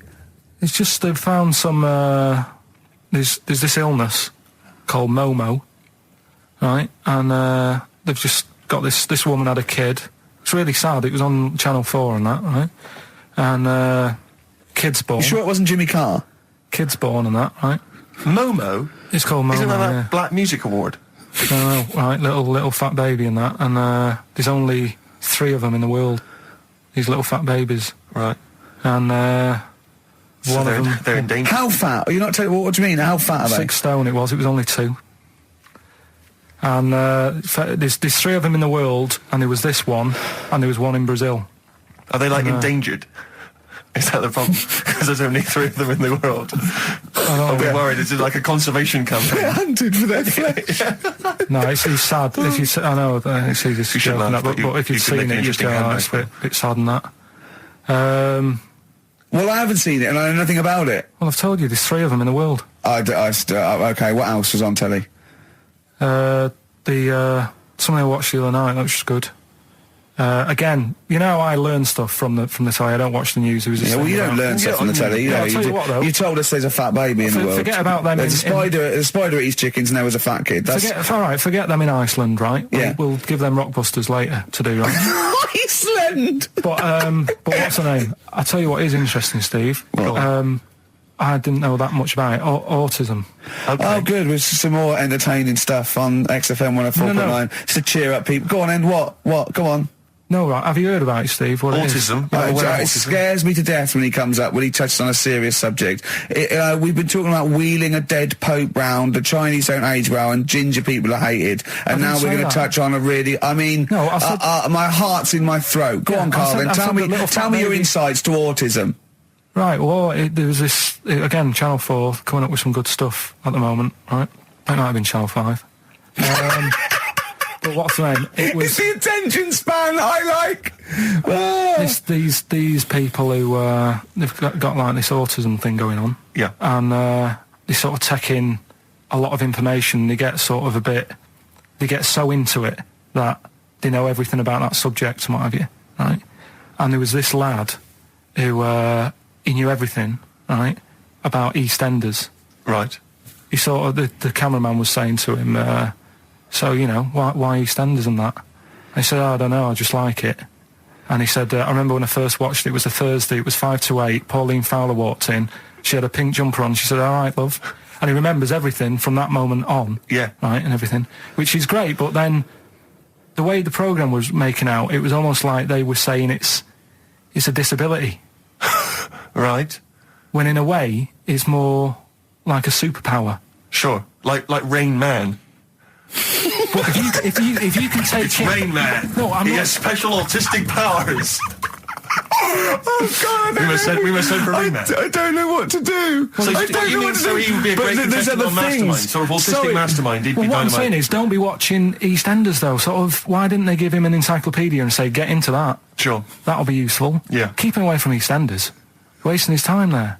But I don't think it is a disability. No. Yeah, there are other things, and they're not. It's also autism is a matter of degrees. From what I know, and I'm sorry to have to do this, but I feel that I have to at least be the voice of reason, as ill-educated as I am on the subject. But I think there's degrees of autism. I think some are higher performance than others. There's other issues with it. It's not they're just got good memories. They don't go around doing tricks for people because they can remember stuff. There are other issues with it. Do you know what I mean? Well, I mean, they seemed a bit... But you watched the programme, what did you learn? That he knows when Pauline Fowler came in? Yeah, I mean, there was other bits where they couldn't control her emotions and stuff. Oh, that other little bit, yeah. But the main bit of it was he can soak up information and stuff, and I'm just saying it didn't seem really bad. Do you know what I mean? There's disabilities where people say that's a bad disability. It's like how people say about... This is brilliant. This is just like this is amazing to be in a room with this man. It's incredible. You just wind him up and listen to what comes out. And I'm going to sit back now. I'm not going to defend you or explain anything. Just go on and tell me about the other disabilities that are worse. What I mean is how people can sometimes easily get mixed up. How people are scared of like a cyclop. When at the end of the day, he's got a disability. A bloke. Who's scared of a cyclop? No, it's apart just from Jason and his Argonauts. Where's this cyclop that you're scared of? No, I'm just saying in history and in books and that. No, not in history. History happened. Yeah. What are you thinking of? You're mixing history with Greek mythology and Roman mythology and every other type of mythology. What do you mean there wasn't really a giant cyclop that went round picking up ships and throwing them around? That's not history, Carl. Do you think Batman's history? No, but it was ages ago, wasn't it, when we were sort of forming... No, I'm not saying it didn't happen ages ago. I'm saying it didn't happen. Well, it might have done. I mean, what's so ridiculous about a fellow with one eye? In the middle of his head, and he's big and scary and lives in a cave. Why is he scary? Because what if he had 8 eyes? I'd be scared of him. At the end of the day, they've got a disability. Oh, we'll talk about it in a bit. Bobby Womack across 110th Street on XFM 104.9. I'm Ricky Gervais, with me Stephen Merchant, and over there Karl Pilkington. Can I just remind people that... A man so stupid, it isn't actually offensive. I just want to put that out there. Yeah. Okay, good. Now, just wanted to remind people that they can get in touch on the text, 83XFM. You'll need that text number shortly, because we're going to be playing Rockbusters very soon. Gav has texted in, and he says quite simply, "What's happened to the webcam? All I can see is a bald monkey." Well, you're absolutely right. We'll try and get that sorted out for you. But we're rockbustering now. Should we do it now? Should we do it now? Set it up now. Okay, great. Yeah. So you should just remind people, Rick, particularly if they're trapped in Antarctica for the next 3 months, what this game is. Well, this is Blockbusters, just totally ripped off, and the clues are bands and artists. Carl says they're cryptic clues. They're not cryptic clues. They're more like, what word am I thinking of? They're tenuous. Some of them don't work at all. So it's really, are you in tune with a shaved monkey? I mean, it's nearly embarrassing to get the clue. I pride myself on that I don't really get them. And I'm sort of proud of that, because you shouldn't. Yeah. But anyway, I think I've given it a big sell. Yeah. Now, you do win Tat today, but the big prize is going forward to be in the draw in 5 weeks' time, when there's a signed Homer that I got Matt Groening to draw. If you go to rickygervais.com, you can see him drawing it. It's an original. Well, if they want to see it, they can go to xfm.co.uk/Ricky, and it's actually... Just click on it, you can have a look at it. Oh, you can see all the pictures there, can't you? There's also a signed Nigel Tufnell poster, and us three as Flanimals. But there's a little actually video clip. I was on rickygervais.com. You can actually see Matt Groening drawing it. Well, those prizes are the ones the big prizes you can win in 5 weeks' time if you get to the grand final. In the meantime, it's the usual selection of mediocre gifts which will be given away. That we found in a drawer that people would have sent us to give away. First up, we've got I think most people would agree, the mediocre John Travolta film Ladder 49, which I think barely made it into cinemas over here. We've also got on DVD. And we're giving that away. We're giving that away. Brilliant. On DVD, the TV series Grumpy Old Men, which I think is repeated every single night on BBC Two. And that's free as well, is it? Yeah, that's free as well. Okay. We've got the complete third series of Alias. Great gift, only if you've seen the previous 2 seasons. So, is that the one I'm in? I don't know, possibly. French and Saunders at the Movies, a collection of all their hilarious movie spoofs. Again, on television, I think, every Friday.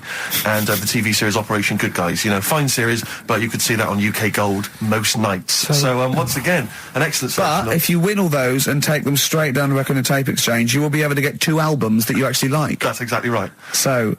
people send us them, so they sort of get bigged up on the radio, so that's done. We don't need to worry about that. Angry. So, anyway then, three clues. Well, hang on, let's play the jingle.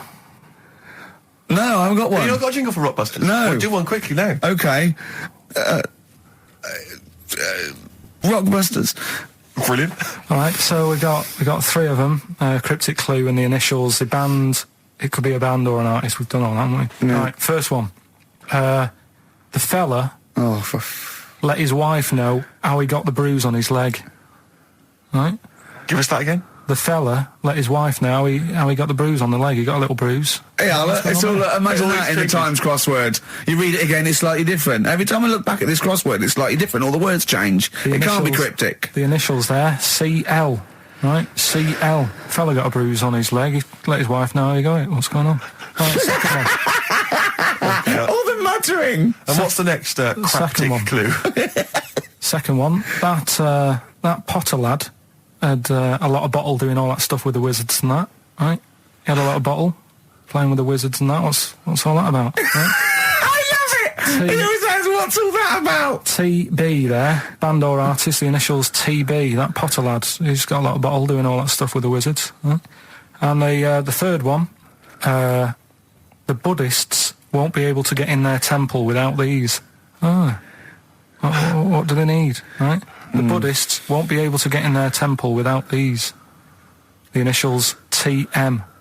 Right? 83936 is the text number.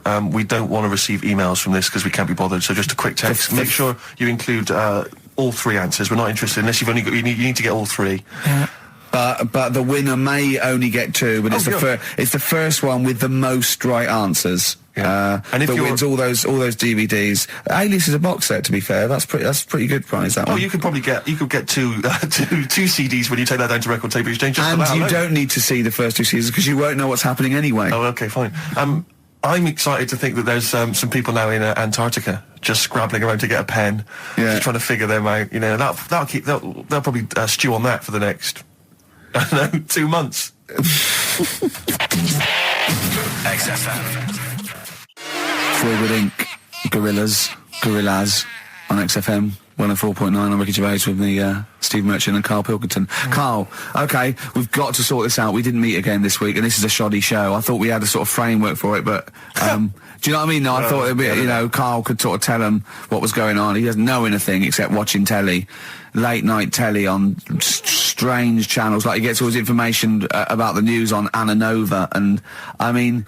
I even tried to help him because Monkey News last week was awful. It wasn't Monkey News. It wasn't Monkey News. It was. I can't remember it. I've been away on holiday. Brilliant. Yeah, and the Monkey News stops. I phoned him up. There was a front cover of the. I think it was the Telegraph one day this week, and it was an ironic story. It was a fluff piece, but it was a funny story. And it was about a monkey in a zoo that had a ruck with its father because it's adolescent. It was like the equivalent of like 16 to 18, and it had a fight with its father, and it escaped. It ran away, and it was like, an interesting story. Yeah. I phoned Karl up and said, "This is Monkey News. A monkey has escaped from its cage after an argument with its father." And he said, "What was the argument about?"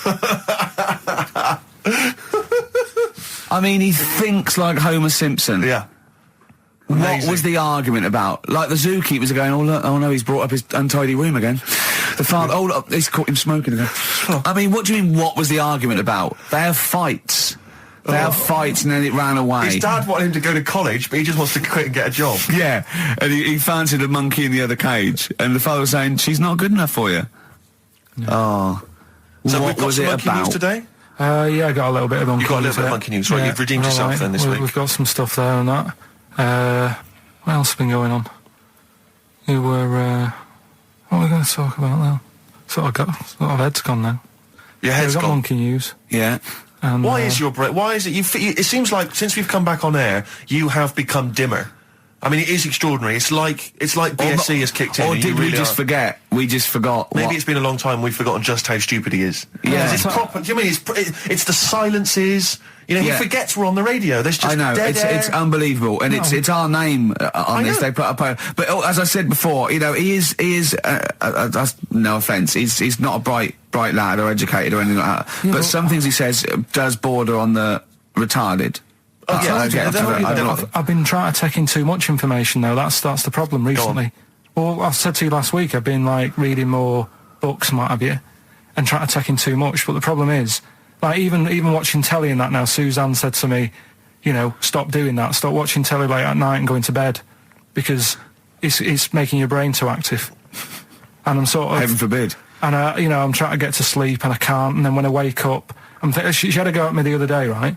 Because it was the night after watching The Fat Baby, right? Woke up in the morning and she had a go at me because as soon as I woke up, I said it was something like, "How can you freeze time?"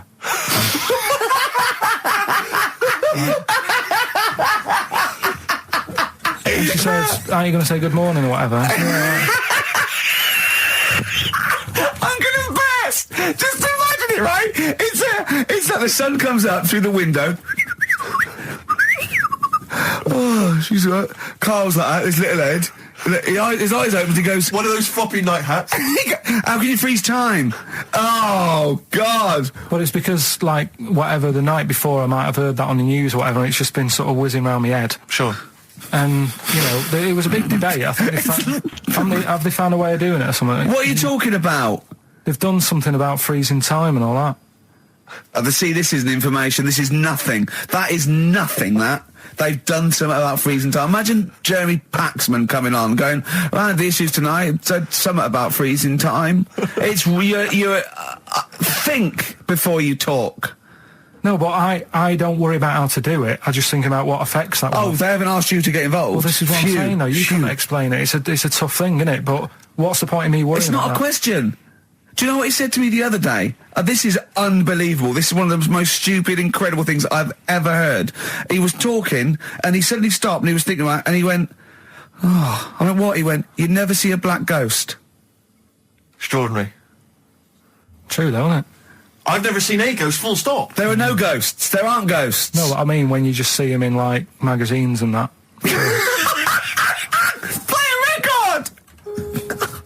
Anthony and the Johnsons. Isn't that beautiful? Interesting. Hope There's Someone on XFM 104.9. I'm Ricky Gervais with me, Steve Merchant, and Karl Pilkington. Well, Karl, more revelation. We were talking about it last week, but Karl brought it up again just now. Didn't want to go to the doctors, didn't want to have a full sort of body checkup that may save his life, because he saw on the website they do a test where they have to insert a finger in his arse. Oh, don't tell me about it. Why? Don't put it on the website. Just put, we look at your heart. Yeah. We check your blood pressure out. Yeah. And then they could just do it quickly. Could just sort of say, right. How do they do it quickly? No, but what I'm saying is, it's worse, isn't it? Going in there, knowing that, I mean, they've got it on the website. So you're on the journey on the bus thinking, in about 20 minutes I'm going to have a finger up my arm. But they're doctors. Yeah, but just they're not doing it for a laugh. They're not filming it with a two-way screen. They're not putting on boxing gloves so it hurts more. They're up. Oh, is the prostate all right? Out again. Out again. I'm just saying, in the day, the sort of. Do you think they're in the pub going, here he comes? It's Pilkington. I had my finger up his arse today. Do they allow ladies to do that? Do they allow female doctors to do it? Of course they do. They're doctors. No, that's worse. You're sounding like him. No, I'm just interested because, you know, do they allow female doctors to do the finger up the arse thing? Well, of course they do. They're doctors. Forget the female and male. They are doctors. Right, do you know any female doctors to do that? But what I mean is, isn't it a bit like if you're being searched at an airport, you know, and you're a woman, they send in a woman person to search you. They don't send in a bloke to do it. Is that the same thing? Yeah, they probably trust someone who's gone through 6 years medical college not to be taking the piss as opposed to a fat security guard who couldn't get anything else. Do you know what I mean? What are you talking about? There's doctors all the time coming out in the papers, or they gave them this so they could look at their boobs or whatever, or, you know, it's all, you're always hearing stuff about dodgy doctors. But what I'm saying is, the reason why they do that at security, because there's lots of security people, and they can, you know, for your own, you know, for the, you know, your own modesty, there's a female one to search females and a male one to search males, and that's fine. But there's not like 4 or 5 GPs to choose from, and you go in there and you go, is it your arse and testicles? Do you want a bloke or you know, you accept what if they've it. got long fingernails?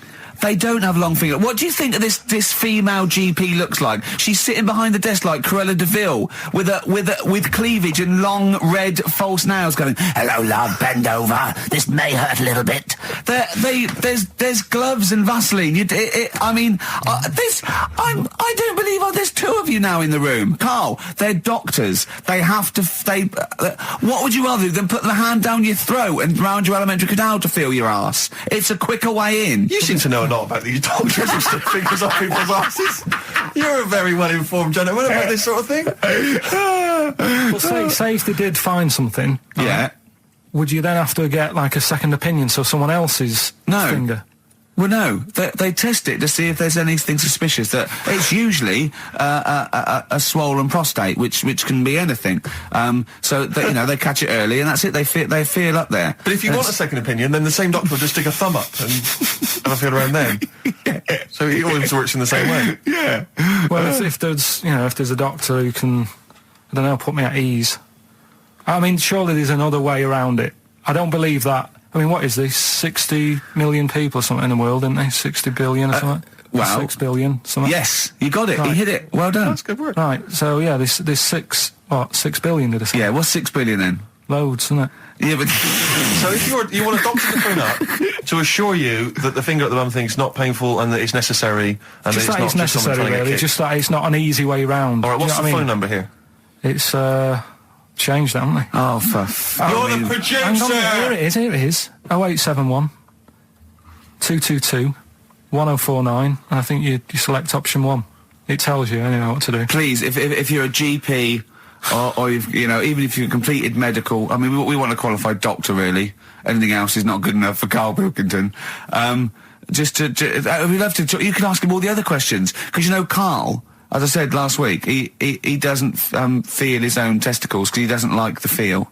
Yeah. So, you know, I'd like a doctor to explain to him how necessary that is. And this is truthful as well. I've got very slight pain around the genital area at the moment, and I think it might be some kind of groin strain, but I'm a little bit anxious, not entirely sure Yeah, what it is. you've been with me twice when I've gone along to get them checked. Yeah. And I go, oh, what's that? Yeah. It's terrible. I mean, but, you know, it's usually... I think you're in a pretty low risk, aren't you? I'd hope so. You're coming out of the 20s. I think testicular sort of... I shouldn't be doing this. I'm not qualified. No. All they said was to me sort of like it's 20s and 50s. We're in... Mine sort of felt like they dropped a bit the other week when I was on holiday. I don't know if that's like when you're relaxing or I was wearing shorts a lot. How far? If it's 2 foot, it's too far. I was having problems walking.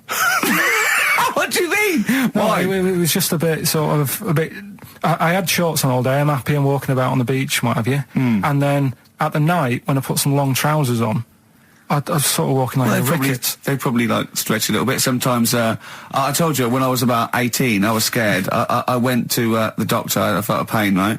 And because I was doing biology, I thought I'd show off this doctor. I said, I've got a pain. I think it feels like it starts in the epididymis and goes up through the urethra either.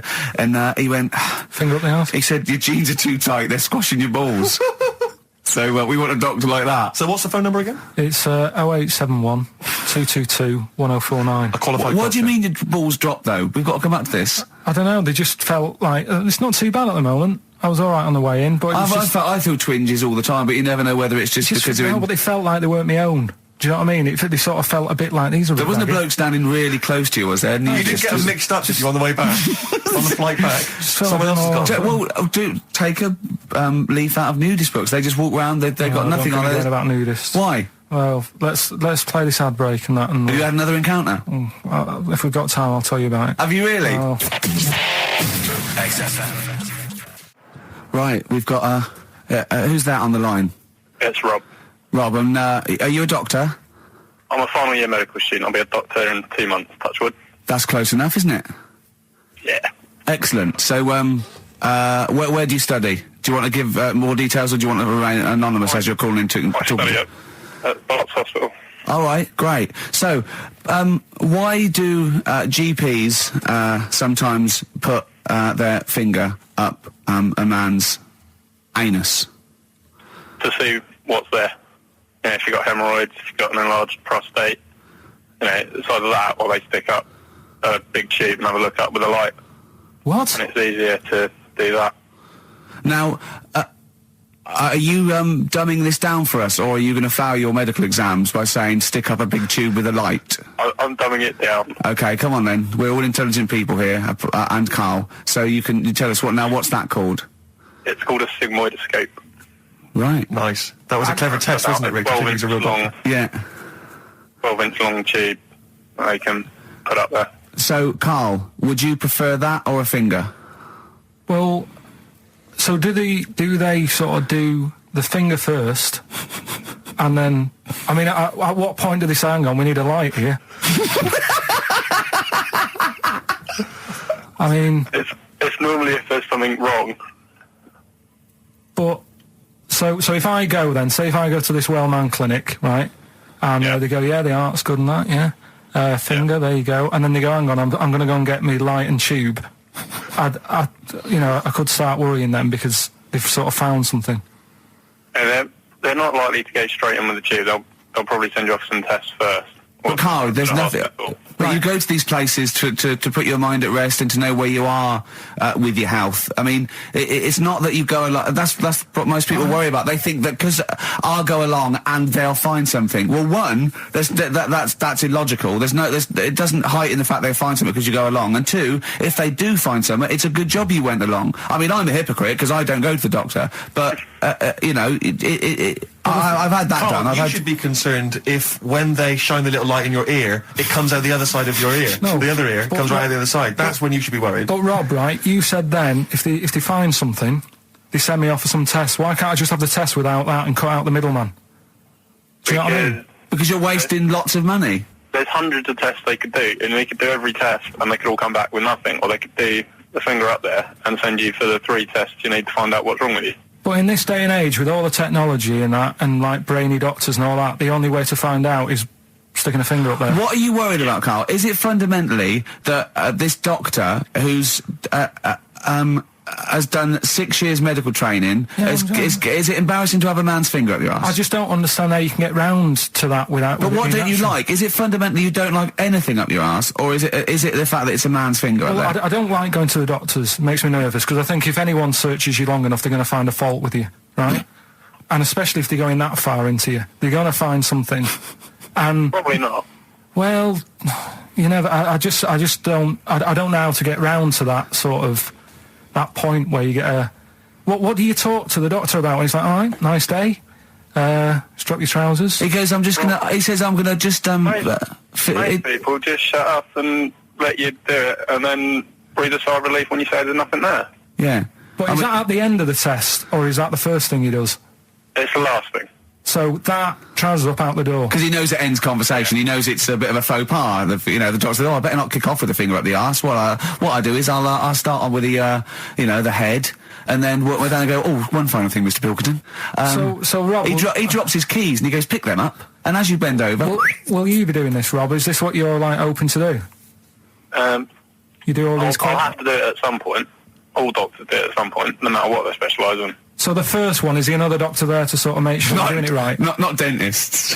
No, but do you know? Aren't doctors anyway. No. But do you know what I mean? Like, normally it's like a co-pilot will have someone with them for the first one. So when you put your first finger in, will someone be there going, right, you just want to move to the left of it? I've already done it. Have you? Yeah. So that's the thing with a student, you're learning. So you get people teaching you. And you learn on... these things. Can I just point out, Rob, I think I'm right in assuming that you have a glove on. Yep. And there's lubrication. Yep. And it doesn't hurt. No. There you go. What are you worried about, Carl? Who's this person who everyone's testing on in your class? It's not one person. One person. There's like, when a patient comes in and they've got a problem, your boss, the consultant, he does his finger up, and if he finds something, he goes to the patient, is it alright if the student has a feel as well? Then the student puts on a glove, puts the sleeve on the glove, and sticks his finger up and sees what he comes out with. Rob, I wish you could see Carl's face. I mean, his face when you said, and he says, can this fella have a go as well? He looked horrified. That he thought it was a free-for-all, like there's a queue of people trying on gloves and going, let's have a go. That looks good up there. What have you found? No, I mean, how come you had to sort of... Is it not something you could test on yourself rather than waiting for other people to come in? Because then, you know... It's an awkward position to get to, really, isn't it? Well, but you can have a good rummage then without feeling too awkward, but to sort of have a go on your first patient when you don't really know what you're looking for anyway, do you know what I mean? Never really thought about it. Because you don't... If you've never done it before... You pop your finger in there, and you've got to sort of look. You've got to have an expression on your face, like you know what you're finding. Well, they can't see what you look. They can't see your face. There. You got the big boss consultant man going. Now move your finger there, and you'll probably feel this. But he's just done it. He knows what's there. Well, what? Oh, so he's already had a go. He's had a feel, and he's going right. If you feel to the right, that's the conglomeracy or whatever. The congomblery, yeah. Its congomblery is in perfect working order. I'm still. Thank you, Rob. I'm sorry you had to go through this. Carl is probably the worst patient you'll ever encounter in your medical career. Good luck with your finals, and thanks very much. And do you know any female doctors who do this? Or? Thank you. XFM 104.9. Thank you. Josh Rags, it's the night time on XFM 104.9. Steve Merchant, Ricky Gervais, Karl Pilkington, and what is it time? I think so. Yeah. Oh, chimpanzee, that monkey news. Right then. So there's this monkey, right? In Canada. It's in a zoo in Toronto, I think it is. His name's Pascal, right? And what happened was all the people in the zoo sort of said, you know, what can we do? Sort of spice the day up a bit, right? Yeah. So they left... Embellishing. No way this is a news story. Let him read the news. Okay. So they left... Any dates? Just let him read the news, all right? You wouldn't interrupt Moira Stewart. No, because she always says today, so you know it's news. She doesn't say, right, there was a monkey, right? In Canada, right? Just finish the be all night. A couple of weeks ago, in this zoo in Canada. Right. Jesus. They got a camcorder. Right. And they said, let's leave it for the monkey to have a play with, right? So, anyway, they passed it around. Won a BAFTA. And a couple of chimps and that were rubbish at it. They were like filming the floor and all that, and the fingers were always in shot and stuff like that, right? But anyway, there was this one chimp called Pascal, right?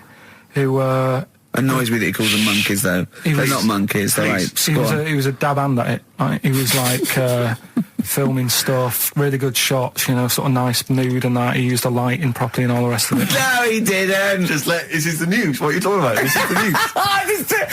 Steve, anyway, it's so annoying. You know it annoys me so much. Things like that. He was a dab hand. He was doing really good shots. It really annoys me. Let's hear the news. Anyway, right, so he started, at night, like when the zookeepers went home, he started filming, like, other monkeys on the go, like whilst they were at it, right? And he was filming them and what have you. The Ron Jeremy of the zoo. You know it's going to end up on the web. So anyway, the zookeepers came in the next day and it's like, let's see what shots he's got. Anyway, he's got all this, like, you know, all these monkeys at it and what have you. So, this is, honestly, you don't know what this is doing to me, Steve. Can I stop him now? So they thought, like, actually there's a few monkeys who aren't at it enough. Do you know what I mean? They have problems and what have you, so let's give them the videos. That is so untrue. This is so untrue. It's so untrue that it was filmed by a monkey. It's so untrue. Right? Rick, I don't know who to believe. Oh, God, you're talking so much shit again. You must know that's not true. There's no way. There's a load of tapes out. Look at me. Look at me. Don't keep talking. Look at me. Yeah. You must know that's not true. Can we just hear the end of this news? You had a go at me last week because I didn't have the full story. I've got the full story. You're still not happy. There is no way that by chance, what should we do? Let's give him a camcorder. That could happen. Right. He then films him at it. That might happen. It might happen, but I don't think he'd keep the camera still. Two, they go, I don't know. Yeah, this is good stuff. This is good shit. This porn's good shit. Anyway, look at that. He's got a lovely shot. Yeah. So this is ridiculous. Let me just recap because I lost my way there. So the monkey has filmed the monkey porn, and now they're showing it to the other monkeys. Is he directing? Can you hear him saying stuff? Can you hear him go? It's just like, you know, Chimp Pimp 1, 2, and 3 and all the rest of it, right? But anyway, so they've got all these other tapes because what happened was they said he's quite good at this. And the animals are happy having him around because he's not a human. He's just one of the gang. Do you know what I mean? So they started putting him in with other things like, you know, ostriches. Right. And shit. There was and you know they have a problem with pandas in Japan. So they've sent him out there filming a bit of. Where are you going? Honestly, you really annoy me. There's no way this is happening. Can we just hear the end? Why can't he just find a real story about a monkey? Let's hear the end. The end is really that he's going to China. He's filming the pandas and what. No, he's not. They wouldn't send a monkey director. They would not send a monkey director. Thunder Road by Bruce Springsteen, possibly the greatest rock song of all time. I don't know. Big words. Big words indeed, but I echo them. Well, we're running out of time. We've got to get on with the show. It's near the end. I hope you enjoyed it. I hope the scientists stuck in a big, I don't know, hut in the middle of nowhere in pitch darkness, 10 of them. I imagine they've been fascinated, Rick, by the finger up the arse discussion. We had Chinese don't age well, gingers, all that. The big fat kid. Well, actually, they're probably securing the knowledge that if they want to kill some time and it's dark, there's nothing better than stick your finger up someone else's ass. Exactly. So enjoy that. But they've been hanging on for Rockbusters clues, I imagine. Here's the answer. So give us the clue again quickly. All right. So the first one was the fella let his wife know how he got the bruise on his legs. Go on. Right. That was Courtney Love. Yeah. Courtney Love. So that's Courtney Love. So that's the first one. CL. So that one's fine. The second one. That Potter lad. What am I doing? Letting that one go? Just let it go. Am I just letting that go? Annoyingly, we haven't got time to take issue with it, Rick. Okay. That Potter lad, he's got a lot of bottle, hasn't he, doing all that stuff with the wizards and that. Go on. That's Brave Harry, the Bravery, current sort of XFM band, the Brave Harry, that works as well. No, it doesn't. And the last one. No, it doesn't. No, it doesn't work. The Buddhists. It doesn't work. Won't be able to get in their temple without these. Doesn't work. Brave Harry. Doesn't work. Brave Harry. The Buddhists won't be able to get in their temple without these. TM. That's the monk keys, right?